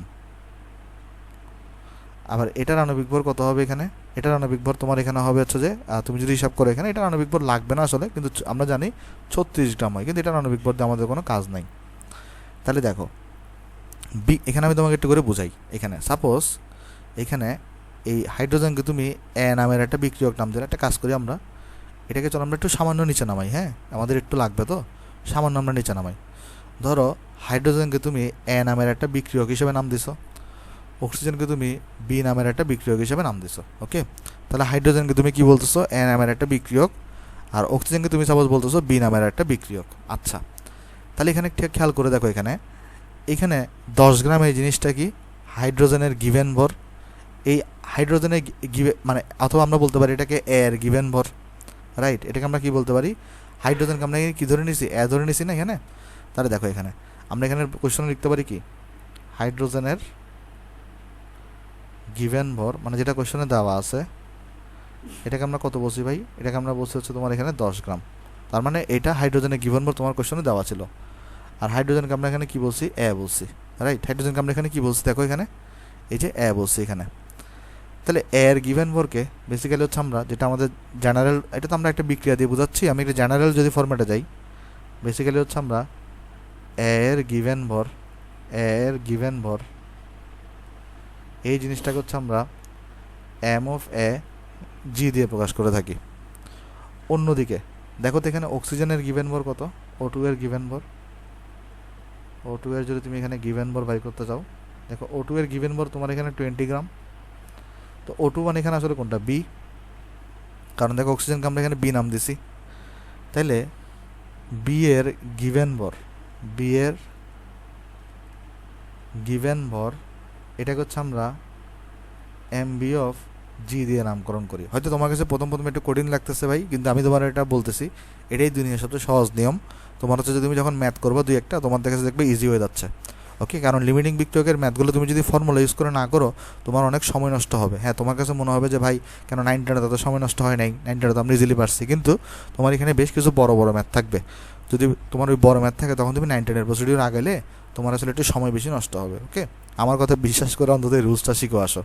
তাহলে এখানে দেখো আমরা বলতেছি কি এর গিভেন ভরকে আমরা এম অফ এ গিভেন বলতে পারি, বি এর গিভেন ভরকে আমরা এম অফ বি গিভেন ভর বলতে পারি, আর এখানে যে পারমাণবিক ভর যেগুলো আছে না এগুলোকে আমরা বলি এক্সপেরিমেন্টাল ভর। এগুলোকে আমরা কি বলি বলো তো, এগুলোকে আমরা বলি এক্সপেরিমেন্টাল ভর। যেমন এখানে এক্সপেরিমেন্টাল ভর কত হবে 36 গ্রাম। তাহলে এই যে এইটা, তারপরে তোমার হচ্ছে এইটা, তারপরে তোমার হচ্ছে এইটা, এগুলোকে আমরা তাহলে কি বলি? এগুলোকে আমরা বলি তোমার হচ্ছে ভাই এক্সপেরিমেন্টাল ভর। এগুলোকে আমরা কি বলি ভাই? এগুলোকে আমরা বলি হচ্ছে তোমার ভাই এক্সপেরিমেন্টাল ভর। মানে এগুলো হচ্ছে যে এক্সপেরিমেন্টের ফলে পাওয়া গেছে। যেমন হাইড্রোজেনের ভরটা এটা কি 4 গ্রাম, এটা যে এখানে দেখো হাইড্রোজেনের আণবিক ভর যে 2 গ্রাম, তোমার এটা কি এক্সপেরিমেন্টের মাধ্যমে পাওয়া গেছে না? অক্সিজেনের আণবিক ভর যে 32 গ্রাম, এটা তো বিভিন্ন ল্যাবরেটরিতে এক্সপেরিমেন্টের মাধ্যমে পাওয়া গেছে, এটা চেঞ্জ হবে না। সেগুলোকে আমরা বলতে পারি এক্সপেরিমেন্টাল ভর। তো এর এক্সপেরিমেন্টাল ভরকে তাহলে আমরা কী দিয়ে প্রকাশ করব? ওই এম অফ এ ই। তাহলে দেখো জিনিসটা বুঝো, এর এক্সপেরিমেন্টাল যে ভরটা আছে, এক্সপেরিমেন্টাল ভর, এটাকে তাহলে আমরা কী দিয়ে প্রকাশ করব ভাই? এটাকে আমরা প্রকাশ করব হচ্ছে এম অফ এ ই দিয়ে, মানে ই দিয়ে বোঝাচ্ছে এক্সপেরিমেন্টাল, জি দিয়ে বোঝাচ্ছে গিভেন। অনুরূপভাবে তাহলে আমরা পি এর এক্সপেরিমেন্টাল ভরকে কীভাবে প্রকাশ করব? বি এর এক্সপেরিমেন্টাল ভর, এটাকে আমরা প্রকাশ করব তোমার হচ্ছে এম অফ বি ই দিয়ে প্রকাশ করব, রাইট? আশা করি তুমি জিনিসটা এখানে সবাই বুঝতে পারতেছো। এবার আসো আমরা মেইন জিনিসে আসবো, সেটা হচ্ছে যে আমরা এখানে যেটা করব, কোয়েশ্চনে তো আমার কাছে অলরেডি দেওয়া থাকবে এটা, আর আমরা এখান থেকে এক্সপেরিমেন্টাল ভরটি ইজিলি ক্যালকুলেশন করতে পারবো। আমরা এখানে যেটা করব, আমরা এখানে এই M of A experimental divided by M of B experimental by করব। অনুরূপভাবে আমরা এম অফ এ গিভেন এবং আমরা হচ্ছে ভাই তোমার M of B given by করব। বাই করার পরে যদি এইটা বড় হয় তাহলে বুঝে নিতে হবে এ হচ্ছে আমার লিমিটিং বিক্রিয়ক। এটা বড় হইলে আমার কি? এ হচ্ছে আমার লিমিটিং বিক্রিয়ক। এ হচ্ছে আমার লিমিটিং, এটা ফর্মুলা, এটা ডাইরেক্ট মুখস্থ রাখতে হবে, কেমন? এ হচ্ছে আমার লিমিটিং বিক্রিয়ক। আবার সাপোজ ধরো যদি এমন উল্টা হয়, মানে এটা থাকে এখানে,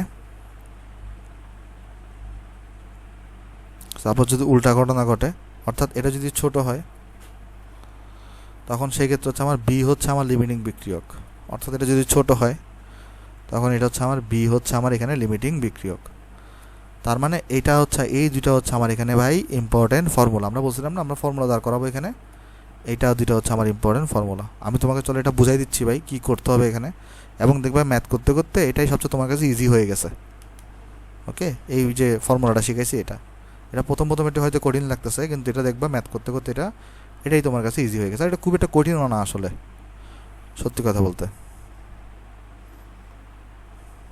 আসলে এটা আমি তোমাকে বুঝাই দিই এখানে, দেখো। তাহলে এখানে আমি তোমাকে বুঝাই জিনিসটা, দেখো তুমি যেটা করবা, এই যে এক্সপেরিমেন্টাল ভর যেগুলো দেওয়া আছে সেগুলো হচ্ছে ভাই রেশিও বাই করবা। মানে সাপোজ ধরো এখানে দুইটা তোমার বিক্রিয়ক দেওয়া আছে, তাহলে এই দুইটা বিক্রিয়কের আমরা এক্সপেরিমেন্টাল ভরের রেশিও বাই করব, আর ওই বিক্রিয়কগুলোর আমরা গিভেন ভরের রেশিও বাই করব। যদি এক্সপেরিমেন্টাল ভরের রেশিওটা বড় হয় তাহলে এ হচ্ছে আমার লিমিটিং বিক্রিয়ক, আর যদি এক্সপেরিমেন্টালের ভরের রেশিওটা আমার কম হয় তাহলে সেটা হচ্ছে আমার বি হচ্ছে আমার লিমিটিং বিক্রিয়ক। এখন এখানে মেইনলি ঝামেলায় যেটা পড়ে মানুষজন, সেটা হচ্ছে যে ভাই এখানে আমি তো বুঝলাম যে এই যে আপনার হচ্ছে যদি প্রথমটা বড় হয় তাহলে এ লিমিটিং, দ্বিতীয়টা বড় হইলে বি লিমিটিং। কিন্তু আমরা এখানে যে ঝামেলাটায় পড়ি সেটা হচ্ছে যে আমরা বাম পাশে এক্সপেরিমেন্টালকে রাখবো নাকি বাম পাশে আমরা গিভেনকে রাখবো, এটা নিয়ে আমরা একটু ঝামেলায় পড়ি। ওকে, আমরা ফর্মুলা মনে রাখতে আমাদের একটু কী ঝামেলা হয়, এক্সপেরিমেন্টালকে আমরা বামে রাখবো নাকি আমরা গিভেনটাকে বামে রাখবো। আমি তোমাকে একটা শর্টকাট দিয়ে শিখাই, দেখো তো ভাই অ্যালফাবেটিক্যাল অর্ডারে কে আগে আসে? আমরা জানি A B C D E G F ওইগুলা। তার মানে এখানে দেখো ইটা কিন্তু তোমার কি আসে বলো তো, জি এর আগে আসে। তার মানে এক্সপেরিমেন্টাল মানে অ্যালফাবেটিক্যাল অর্ডারে ই হচ্ছে তোমার আগে আসে, তাই ইটাকে তুমি কোথায় বসাবা? বাম পাশে বসাবা। ওকে, তাহলে এখান থেকে আমরা এটা লিখেও দিতে পারি এখানে যে অ্যালফাবেটিক্যাল অর্ডারে ই আগে বসালে অ্যালফাবেটিক্যাল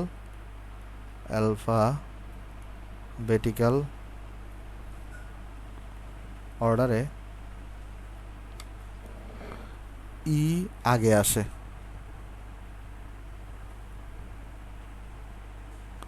তাই ইটা কোথায় বসবে? বামে। আর জি যেহেতু পরে আসে তাহলে জিটা কোথায় বসবে? ডানে। ওকে, আশা করি তুমি জিনিসটা এখানে বুঝতে পারছো ভাই। তাহলে একটা কাজ করতে পারি আমরা, এই জিনিসটাকে আর আমরা একটু এই পাশে নিয়ে আসি, এই জিনিসটাকে আর আমরা একটু উপরে তুলে দিই, আর এইটাকে তাহলে আমরা একটু উপরে তুলে দিই। তাহলে অ্যালফাবেটিক্যাল অর্ডারে ই আগে আসে বলে ইটা বসবে বামে এক্সপেরিমেন্টাল গুঁড়া, আর গিভেন যেগুলো আছে এগুলো বসবে তাহলে কোথায়, ডানে। ওকে, এটা আমাদের জন্য অনেক ইম্পর্টেন্ট একটা ফর্মুলা। আচ্ছা, তো এখান থেকে আসলে তুমি বের করে ফেলতে পারবা লিমিটিং বিক্রিয়ককে। যেমন এখানে যেটা আমরা দিছি দেখো তো, তাহলে এখানে যদি এ এবং বি এর এক্সপেরিমেন্টালের রেশিও করতে কত হইতো, 4/32 করো, 4/32 করো, 1/8 আসবে। আর এখানে তুমি যদি দেখো এই গিভেনের যদি রেশিও করো 10/20 করো, 1/2 আসবে। তাহলে এই ক্ষেত্রে দেখো এখানে কোনটা হইলো, এক্সপেরিমেন্টাল থেকে তোমার এখানে কিন্তু গিভেনটা কিন্তু অনেক বেশি। এক্সপেরিমেন্টাল থেকে যদি গিভেন বেশি হয় তাহলে বি হচ্ছে লিমিটিং বিক্রিয়ক, আর এখানে বি হিসেবে কাকে ধরছে, অক্সিজেনকে। সো এই বিক্রিয়াতে কিন্তু অক্সিজেন হচ্ছে তোমার লিমিটিং বিক্রিয়ক। ওকে, আশা করি তুমি জিনিসটা এখানে বুঝতে পারছো ভাই। তাহলে চলো আমরা কয়েকটা ম্যাথ দেখি, তাহলে আমাদের কনসেপ্ট আরও ক্লিয়ার হবে। দেখো আমরা প্রথমে তাহলে এই ম্যাথটা দেখে আসো। এই ম্যাথটা দেখো আমার এখানে কী বলতেছে, সিমিলার আগের মতো ম্যাথ। আমার এখানে বলতেছে হচ্ছে যে 10 গ্রাম H2 এবং 25 গ্রাম O2 এর বিক্রিয়ায় কত গ্রাম পানি তৈরি হবে। তার মানে দেখো এখানে আমাকে বিক্রিয়া দিছে, কি সলিউশন করি আসো এটাকে আমরা। বিক্রিয়াতে বলতেছে আমার এখানে আমার H2 বিক্রিয়া করবে, আর এখানে হচ্ছে আমার অক্সিজেন বিক্রিয়া করবে, আর এই বিক্রিয়াতে আমার হচ্ছে এখানে কত গ্রাম পানি তৈরি হবে, আর আমার এখানে কত গ্রাম পানি তৈরি হবে এটা আমাকে বের করতে বলছে। তাহলে এটাকে আমি এ ধরে নিতে পারি, এটাকে আমরা তাহলে বি ধরে নিতে পারি। এটার এক্সপেরিমেন্টাল ভর 4 গ্রাম, এটার এক্সপেরিমেন্টাল ভর 32 গ্রাম। আর এখানে দেখো এর গিভেন ভর মানে হাইড্রোজেনের গিভেন ভর দেওয়া আছে কত, হাইড্রোজেনের গিভেন ভর দেওয়া আছে দেখো কত, 10 গ্রাম। অন্যদিকে বি এর গিভেন ভর, বি এর গিভেন ভর অর্থাৎ অক্সিজেনের গিভেন ভর দেওয়া আছে কত, 25 গ্রাম। তাহলে আমাকে একটু করে বলো, এই M of A experimental divided by M of B experimental কত হবে এখানে। এর এক্সপেরিমেন্টাল হচ্ছে 4, বি এর এক্সপেরিমেন্টাল ভর হচ্ছে 32, তাহলে এখানে আসবে 1/8, আর 1/8কে তুমি চালিয়ে লিখতে পারো 0.125। তাই একটু আমি চেক করে দেখি, হ্যাঁ 0.125, এটাকে চালিয়ে লিখতে পারো 0.125। আর এখানে কত আসবে, এটা M of A given divided by M of B given equals to 10/25 equal to দেখো 2/5 আসবে। সো 2/5 মানে 0.4। সো তোমার এখানে হচ্ছে যে ভাই অবশ্যই তাহলে আমরা দেখতেছি এখান থেকে যে M of A experimental divided by M of B experimental, এটা থেকে এটা অনেক বড়, কোনটা, এই যে গিভেনের এটা কিন্তু বড়। সো এখানে যদি এটা বড় হয় তাহলে এখানে কি হবে, বি অর্থাৎ অক্সিজেন, কারণ বিকে তুমি অক্সিজেন ধরে নিচ্ছ, অক্সিজেন হলো লিমিটিং বিক্রিয়ক। তাহলে আমরা যাবতীয় সব হিসাব নিকাশ কার থেকে করবো, অক্সিজেনের রেসপেক্টে করব। এখানে আমরা চাইলে স্টোইকিওমেট্রি ইউজ করতে পারি, যারা নাও করতে পারি। আমরা এখান থেকে তাহলে কি বলতে পারি, অক্সিজেনের রেসপেক্টে যদি আমরা হিসাব করি তাহলে এখান থেকে আমরা বলতে পারি 32 গ্রাম থেকে হচ্ছে আমার পানি উৎপন্ন হচ্ছে কতটুকু, 36 গ্রাম। তাহলে আমার অক্সিজেন আছে হচ্ছে 25 গ্রাম, তাহলে 25 গ্রাম থেকে কতটুকু আমার তৈরি হবে। ওকে, চাইলে তুমি স্টোইকিওমেট্রি ইউজ করে করতে পারো, দরকার নেই আর কি। তাহলে এখানে আমরা বলতে পারি 32 গ্রাম অক্সিজেন হতে পানি উৎপন্ন হয়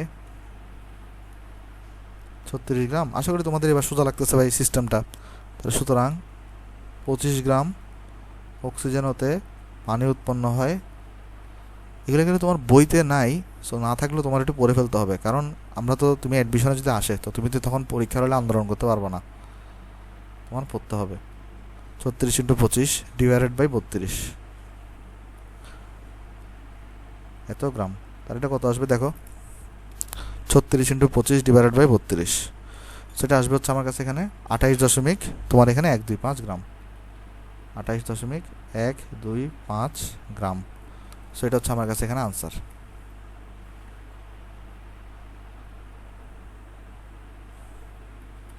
ওকে, আশা করি এটা বুঝতে পারছো ভাই। তাহলে চলো আমরা নেক্সট ম্যাথে যাই। দেখি নেক্সট ম্যাথ আমাকে বলতেছে কি, এখানে নেক্সট ম্যাথ দেখো আমাকে বলতেছে হচ্ছে 10 টন জিঙ্ক অক্সাইডকে আমরা যদি 10 টন চারকোল সহ বিজারিত করলে আমার হচ্ছে কী পরিমাণ জিঙ্ক উৎপন্ন করা যাবে। দেখো আমরা একদম প্রথম লেকচার যখন পড়াইছি তখন আমরা কি বলছিলাম, চারকোল মানে কি, কার্বনের একটা নাম। চারকোল মানে কি, কার্বনের আরেকটা নাম। সো চারকোল দ্বারা আসলে কি বোঝায়, কার্বন বোঝায়। তার মানে তোমাকে এখানে বলতেছি কি, তুমি 10 টন জিঙ্ক অক্সাইডকে 10 টন চারকোল সহ তুমি এখানে বিজারিত করছো, তাহলে কী পরিমাণ জিঙ্ক উৎপন্ন করা যাবে। তাহলে আসো আমরা দেখি এখানে বলতেছি কি, তাহলে বেসিক্যালি আমরা হচ্ছে এখানে তাহলে সলিউশন যদি এটাকে করতে চাই, বিক্রিয়া আগে লিখতে হবে। তাহলে এখানে আমি কাকে কাকে নিছি, আমি এখানে জিঙ্ক অক্সাইডকে নিছি, আর এই জিঙ্ক অক্সাইডের সাথে তাহলে আমি চারকোলকে বিক্রিয়া করাচ্ছি। আর আমরা সবাই জানি চারকোল মানে হচ্ছে আমার এখানে কার্বন। তাহলে এখানে কী উৎপন্ন হবে, আমাকে বলছে কী পরিমাণ জিঙ্ক উৎপন্ন হবে, তাহলে এখানে আমার জিঙ্ক উৎপন্ন হবে। আর বাকি থাকলো কি, কার্বন আর অক্সিজেন, তাহলে এখানে কার্বন মনোঅক্সাইড তৈরি হবে। ওকে, তাহলে এখানে আমরা একটু লিখে দিতে পারি যে চারকোল এটা দ্বারা আসলে কার্বনকে বোঝায়। আচ্ছা, তাহলে এটাকে তুমি এ নাম্বার বিক্রিয়ক দাও, এটাকে তুমি বি নাম্বার বিক্রিয়ক দাও। দেখো এখানে তাহলে এম অফ এ গিভেন দেওয়া আছে কত, 10 টন, আর এম অফ বি গিভেন দেওয়া আছে কত, 10 টন। দেখো চারকোলের ভরও তোমার এখানে 10 টন বলছে, জিঙ্ক অক্সাইডের ভরও তোমার এখানে 10 টন বলছে। ওকে, আর এখানে তুমি যদি এটার যদি এক্সপেরিমেন্টাল ভর যদি বের করতে চাও, এটা এক্সপেরিমেন্টাল ভর কত আসবে আমরা জানি, 65.4 প্লাস 16। তাহলে এখানে আসবে হচ্ছে যে ভাই 65.4 প্লাস 16, তার মানে এটা আসছে 81.4। আর এটার এক্সপেরিমেন্টাল ভর কত আসবে আমরা সবাই জানি 12।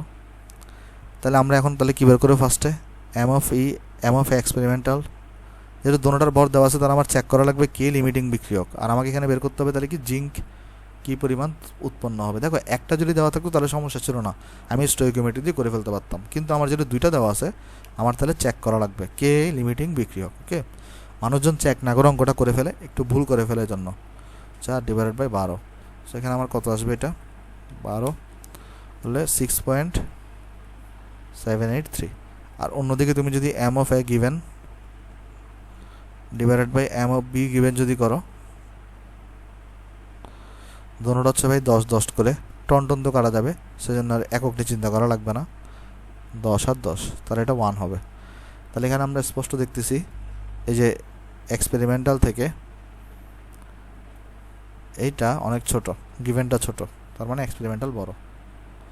তাহলে এখানে আমরা স্পষ্ট দেখতেছি এটা হচ্ছে বড়। তাহলে এখান থেকে আমরা কি বলতে পারি যে এ অর্থাৎ জিঙ্ক অক্সাইড হলো লিমিটিং বিক্রিয়ক। তাহলে আমার জিঙ্ক অক্সাইড থেকে হিসাব করতে হবে। আচ্ছা, এখন দেখো এখানে আমাকে তাহলে কী পরিমাণ জিঙ্ক উৎপন্ন হবে, জিঙ্কের ভর কত, তাহলে 65.4। তাহলে এখানে আমরা কি বলতে পারি, দেখো এখানে একটা জিনিস তুমি লক্ষ্য করে দেখো কী পরিমাণ জিঙ্ক উৎপন্ন হবে। এখন আমাকে এখানে সবগুলো কিন্তু টনের হিসাব, তাহলে আমরা এখান থেকে কী বলতে পারি, দেখো আমরা জিনিসটা দুইভাবে বলতে পারি। দেখো 81.4 গ্রাম থেকে 65.4 গ্রাম উৎপন্ন হচ্ছে, পরে আমার গ্রামটাকে হচ্ছে দোনোটা গ্রামকে আমার টনে নিতে হবে। সো সেম জিনিসই, তো আমি কিন্তু চাইলে এভাবে বলতে পারি 81.4 টন থেকে আমার 65.4 টন আমার জিঙ্ক তৈরি হচ্ছে, তাহলে আমার আর গ্রাম থেকে টনে নিতে হচ্ছে না। ওকে, তার মানে যদি আমাকে সব যদি টনে থাকে তাহলে আমরা হিসাবটা টনে করব, সব যদি আমার গ্রামে থাকে তাহলে হিসাবটা আমি গ্রামে করব। ভাই আমি যদি গ্রামে করি তাহলে অসুবিধা আছে, কোনো অসুবিধা নাই ভাই, সেম রেজাল্ট আসবে। সেক্ষেত্রে তোমার যেটা করা লাগবে সেটা হচ্ছে ভাই তোমার এখানে ওই লাস্টে কী করা লাগবে বলো, তোমার এখানে ওখানে টন থেকে তখন তোমার গ্রাম থেকে তখন আবার টনে নেওয়া লাগবে, কারণ যেহেতু হিসাবটা টনে আছে এখানে। সো তোমার ঝামেলা না, তাহলে তুমি ঝামেলায় কেন যাবা। তাহলে আমি ক্লিয়ার করি তোমাকে, এটা দেখো যদি এখানে টনের হিসাব থাকে তাহলে তুমি এটা থেকে এটা হিসাব যখন করবা তখন টনে করবা, মানে বলবা হচ্ছে যে 81.4 টন জিঙ্ক অক্সাইড থেকে 65.4 টন জিঙ্ক উৎপন্ন হয়। কিন্তু তোমাকে যদি গ্রামে হিসাব থাকতো তখন তুমি গ্রামে করতা, কিন্তু এখন তুমি যদি গ্রামে হিসাব করো কোনো সমস্যা নেই, কিন্তু সেটা যেটা হবে লাস্টে গ্রাম থেকে তোমার টনে নেওয়া লাগবে, সেটা ঝামেলা, সেটা যাবা না, আমরা ইজি করব। তাহলে এখানে আমরা জিঙ্ক অক্সাইড হচ্ছে আমার লিমিটিং বিক্রিয়ক, তাহলে আমরা জিঙ্ক অক্সাইড হিসাব করব। তাহলে এখানে আমরা বলবো 81.4 টন জিঙ্ক অক্সাইড হতে জিঙ্ক উৎপন্ন হয় 65.4 টন। তাহলে আমাকে বলো তো ভাই তোমার কাছে জিঙ্ক অক্সাইড ছিল কতটুকু, জিঙ্ক অক্সাইড দেখো ছিল হচ্ছে 10 টন। তাহলে আমরা এখানে কি বলতে পারি, সুতরাং 10 টন জিঙ্ক অক্সাইড হতে জিঙ্ক উৎপন্ন হয় 65.4 ইন্টু 10 ডিভাইডেড বাই 81.4, এত টন। তাহলে কত আসবে এটা যদি হিসাব করো, তাহলে হচ্ছে ভাই 65.4 ইন্টু 10 ডিভাইডেড বাই 81.4। সো এটা আমার কাছে আসছে এখানে 8.03439। তাহলে আমরা চলে লিখে দিই 8.03439 টন। তাহলে এত টন তোমার কাছে কি উৎপন্ন হবে? জিঙ্ক উৎপন্ন হবে। ওকে, সো তুমি এটা তাহলে আনসার লিখে দিবা। সেটাকে তুমি কেজি নাও, গ্রামে নাও, হিসাব করতে পারো, কোনো সমস্যা নাই, কিন্তু আমি তোমাকে সহজ সিস্টেম শিখাইছি। টনে থাকলে টনে হিসাব করবা, গ্রামে থাকলে গ্রামে, কেজিতে থাকলে কেজিতে। তাহলে এটা হচ্ছে আমার এখানে আনসার। তাহলে তোমার 2 লাইন আসলে বাড়তি করতে হবে। ওকে, আচ্ছা, তাহলে চলো আমরা এরপর অঙ্ক যাই। এরপর অঙ্কটা দেখো আমাকে কি বলতেছে এখানে। এরপর অঙ্ক আমার এখানে বলতেছে হচ্ছে ভাই তোমার এখানে 10 গ্রাম H2SO4 35 গ্রাম অ্যামোনিয়া থেকে কি পরিমাণ অ্যামোনিয়াম সালফেট তোমার এখানে তৈরি করা যাবে, আর কোন বিক্রিয়ক কতটুকু তোমার এখানে উদ্ভূত থাকবে, মানে কোনটা তোমার এখানে কতটুকু অবশিষ্ট থাকবে সেটা তোমার এখানে বের করতে বলতেছে।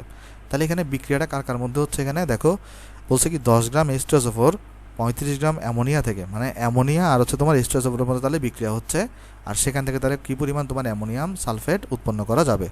তাহলে আসলে আমরা বিক্রিয়াটা আগে লিখি এখানে।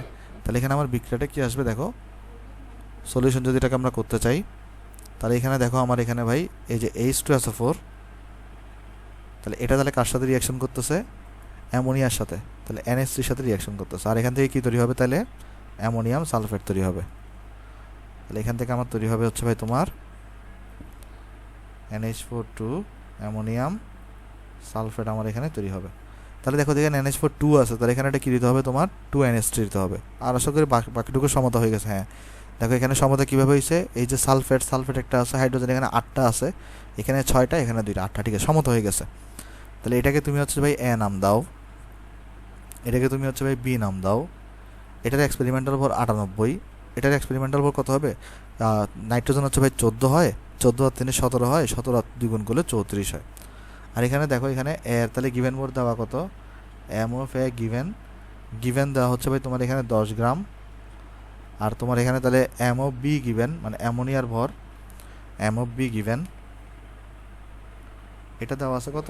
এটা দেওয়া আছে হচ্ছে ভাই তোমার কাছে 35 গ্রাম। তাহলে তুমি যদি এগুলোতে এক্সপেরিমেন্টাল ছিল, এটা এক্সপেরিমেন্টাল, এটাও এক্সপেরিমেন্টাল, তাহলে এদের যদি আমরা যদি করতে চাই, রেশিও বের করতে চাই, তাহলে আমরা কি লিখতে পারি? M of A experimental divided by M of B experimental equal to কত আসবে এখানে দেখো 98 ডিভাইডেড বাই 34। সো তোমার কাছে এটা তাহলে এখানে আসবে হচ্ছে ভাই 98 ডিভাইডেড বাই 34, এটা ইকুয়ালস টু হচ্ছে ভাই 2.8824।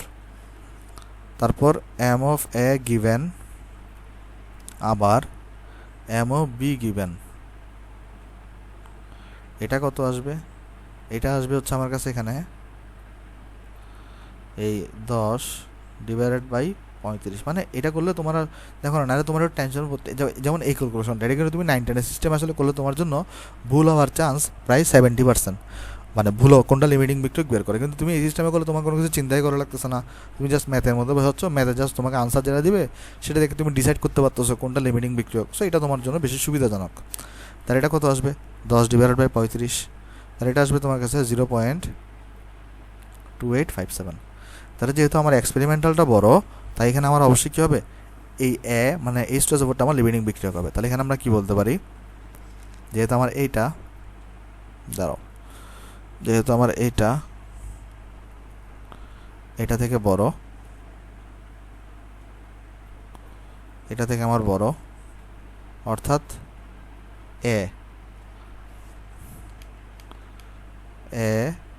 অর্থাৎ আমার যে H2SO4 আছে, H2SO4 হলো লিমিটিং বিক্রিয়ক। তাহলে আমি সব হিসাব নিকাশ কার রেসপেক্টে করবো ভাই? লিমিটিং, এই যে H2SO4 এর রেসপেক্টে আমার করা লাগবে। ওকে, আশা করি এটা বুঝতে পারছো এতটুকু ক্যালকুলেশন। আচ্ছা, তাহলে চলো এরপরে দেখি আমরা কী করবো। এরপরে দেখো আমাকে কী বের করতে বলছে? আমাকে বের করতে বলছে যে কী পরিমাণ অ্যামোনিয়াম সালফেট তৈরি হবে। তাহলে এটা যদি আমরা যদি আণবিক ভর যদি বের করতে চাই, নাইট্রোজেন হচ্ছে 14 হয়, আর এখানে 14 সাথে তুমি 4 যোগ করো 18 হয়, 18কে তুমি 2 দ্বিগুণ করো 36 হয়, 36 সাথে তুমি যদি 32 যোগ করো সালফারের, আর যদি 64 যোগ করো সেখানে হবে 132।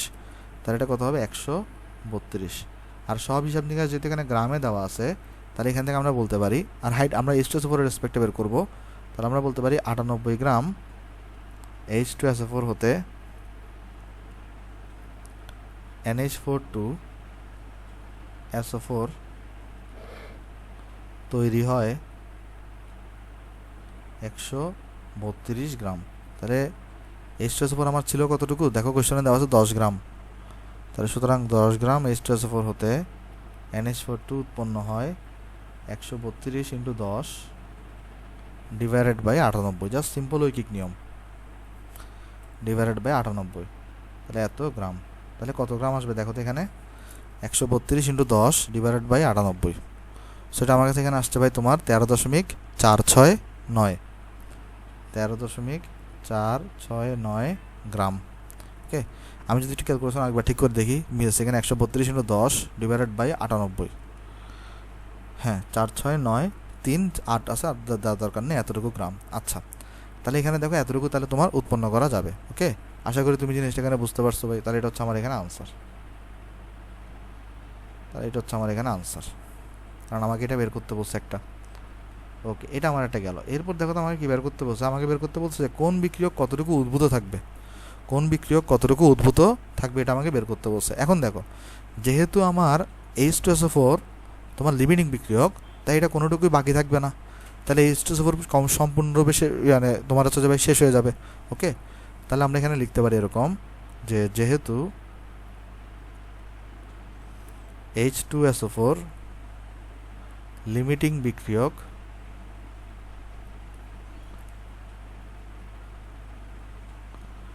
তাই ইহা সম্পূর্ণরূপে শেষ হয়ে যাবে।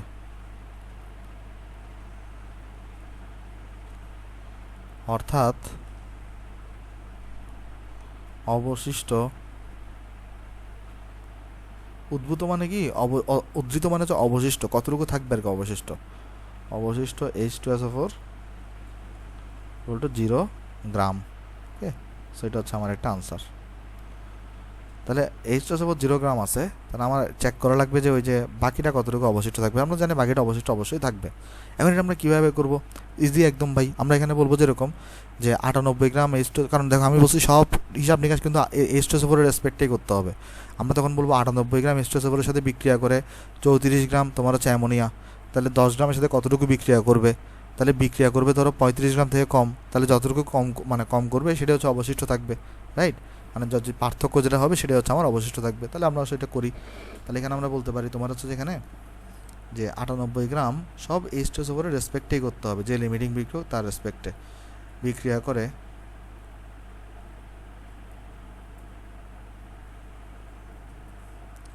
34 গ্রাম অ্যামোনিয়ার সাথে, 34 গ্রাম অ্যামোনিয়া এর সাথে। তাহলে এখানে আমরা কি বলতে পারি, সুতরাং H2SO4 আমার ছিল কতটুকু 10 গ্রাম, তাহলে এখানে আমরা বলতে পারি 10 গ্রাম H2SO4 বিক্রিয়া করে এই যে 34 into 10 divided by 98 gram ammonia এর সাথে। আর এটা কত আসবে দেখি আসো আমরা, 340 ইন্টু তোমার এখানে 340 ডিভাইডেড বাই 98, 3.46938 গ্রাম অ্যামোনিয়া এর সাথে। তার মানে এতটুকু অ্যামোনিয়া কিন্তু বিক্রিয়া অংশগ্রহণ করছে, তার মানে এটা যেটা আছে এতটুকু অ্যামোনিয়া, এটা আমরা বলতে পারি এখানে ইহা বিক্রিয়ায় অংশগ্রহণ করেছে, ইহা বিক্রিয়ায় অংশগ্রহণ করেছে। তাহলে এখান থেকে আমরা কি বলতে পারি, এখান থেকে আমরা আমাকে জিজ্ঞেস করছি কিন্তু অবশিষ্ট কতটুকু থাকবে, তাহলে এতটুকু তোমার বিক্রিয়া অংশগ্রহণ করে ফেলছে, তাহলে টোটাল কতটুকু ছিল 35 গ্রাম, টোটাল অ্যামোনিয়া কতটুকু ছিল 35 গ্রাম, এর মধ্যে হচ্ছে অতটুকু আমার বিক্রিয়া অংশগ্রহণ করছে। তাহলে আমরা এখান থেকে বলতে পারি সুতরাং অবশিষ্ট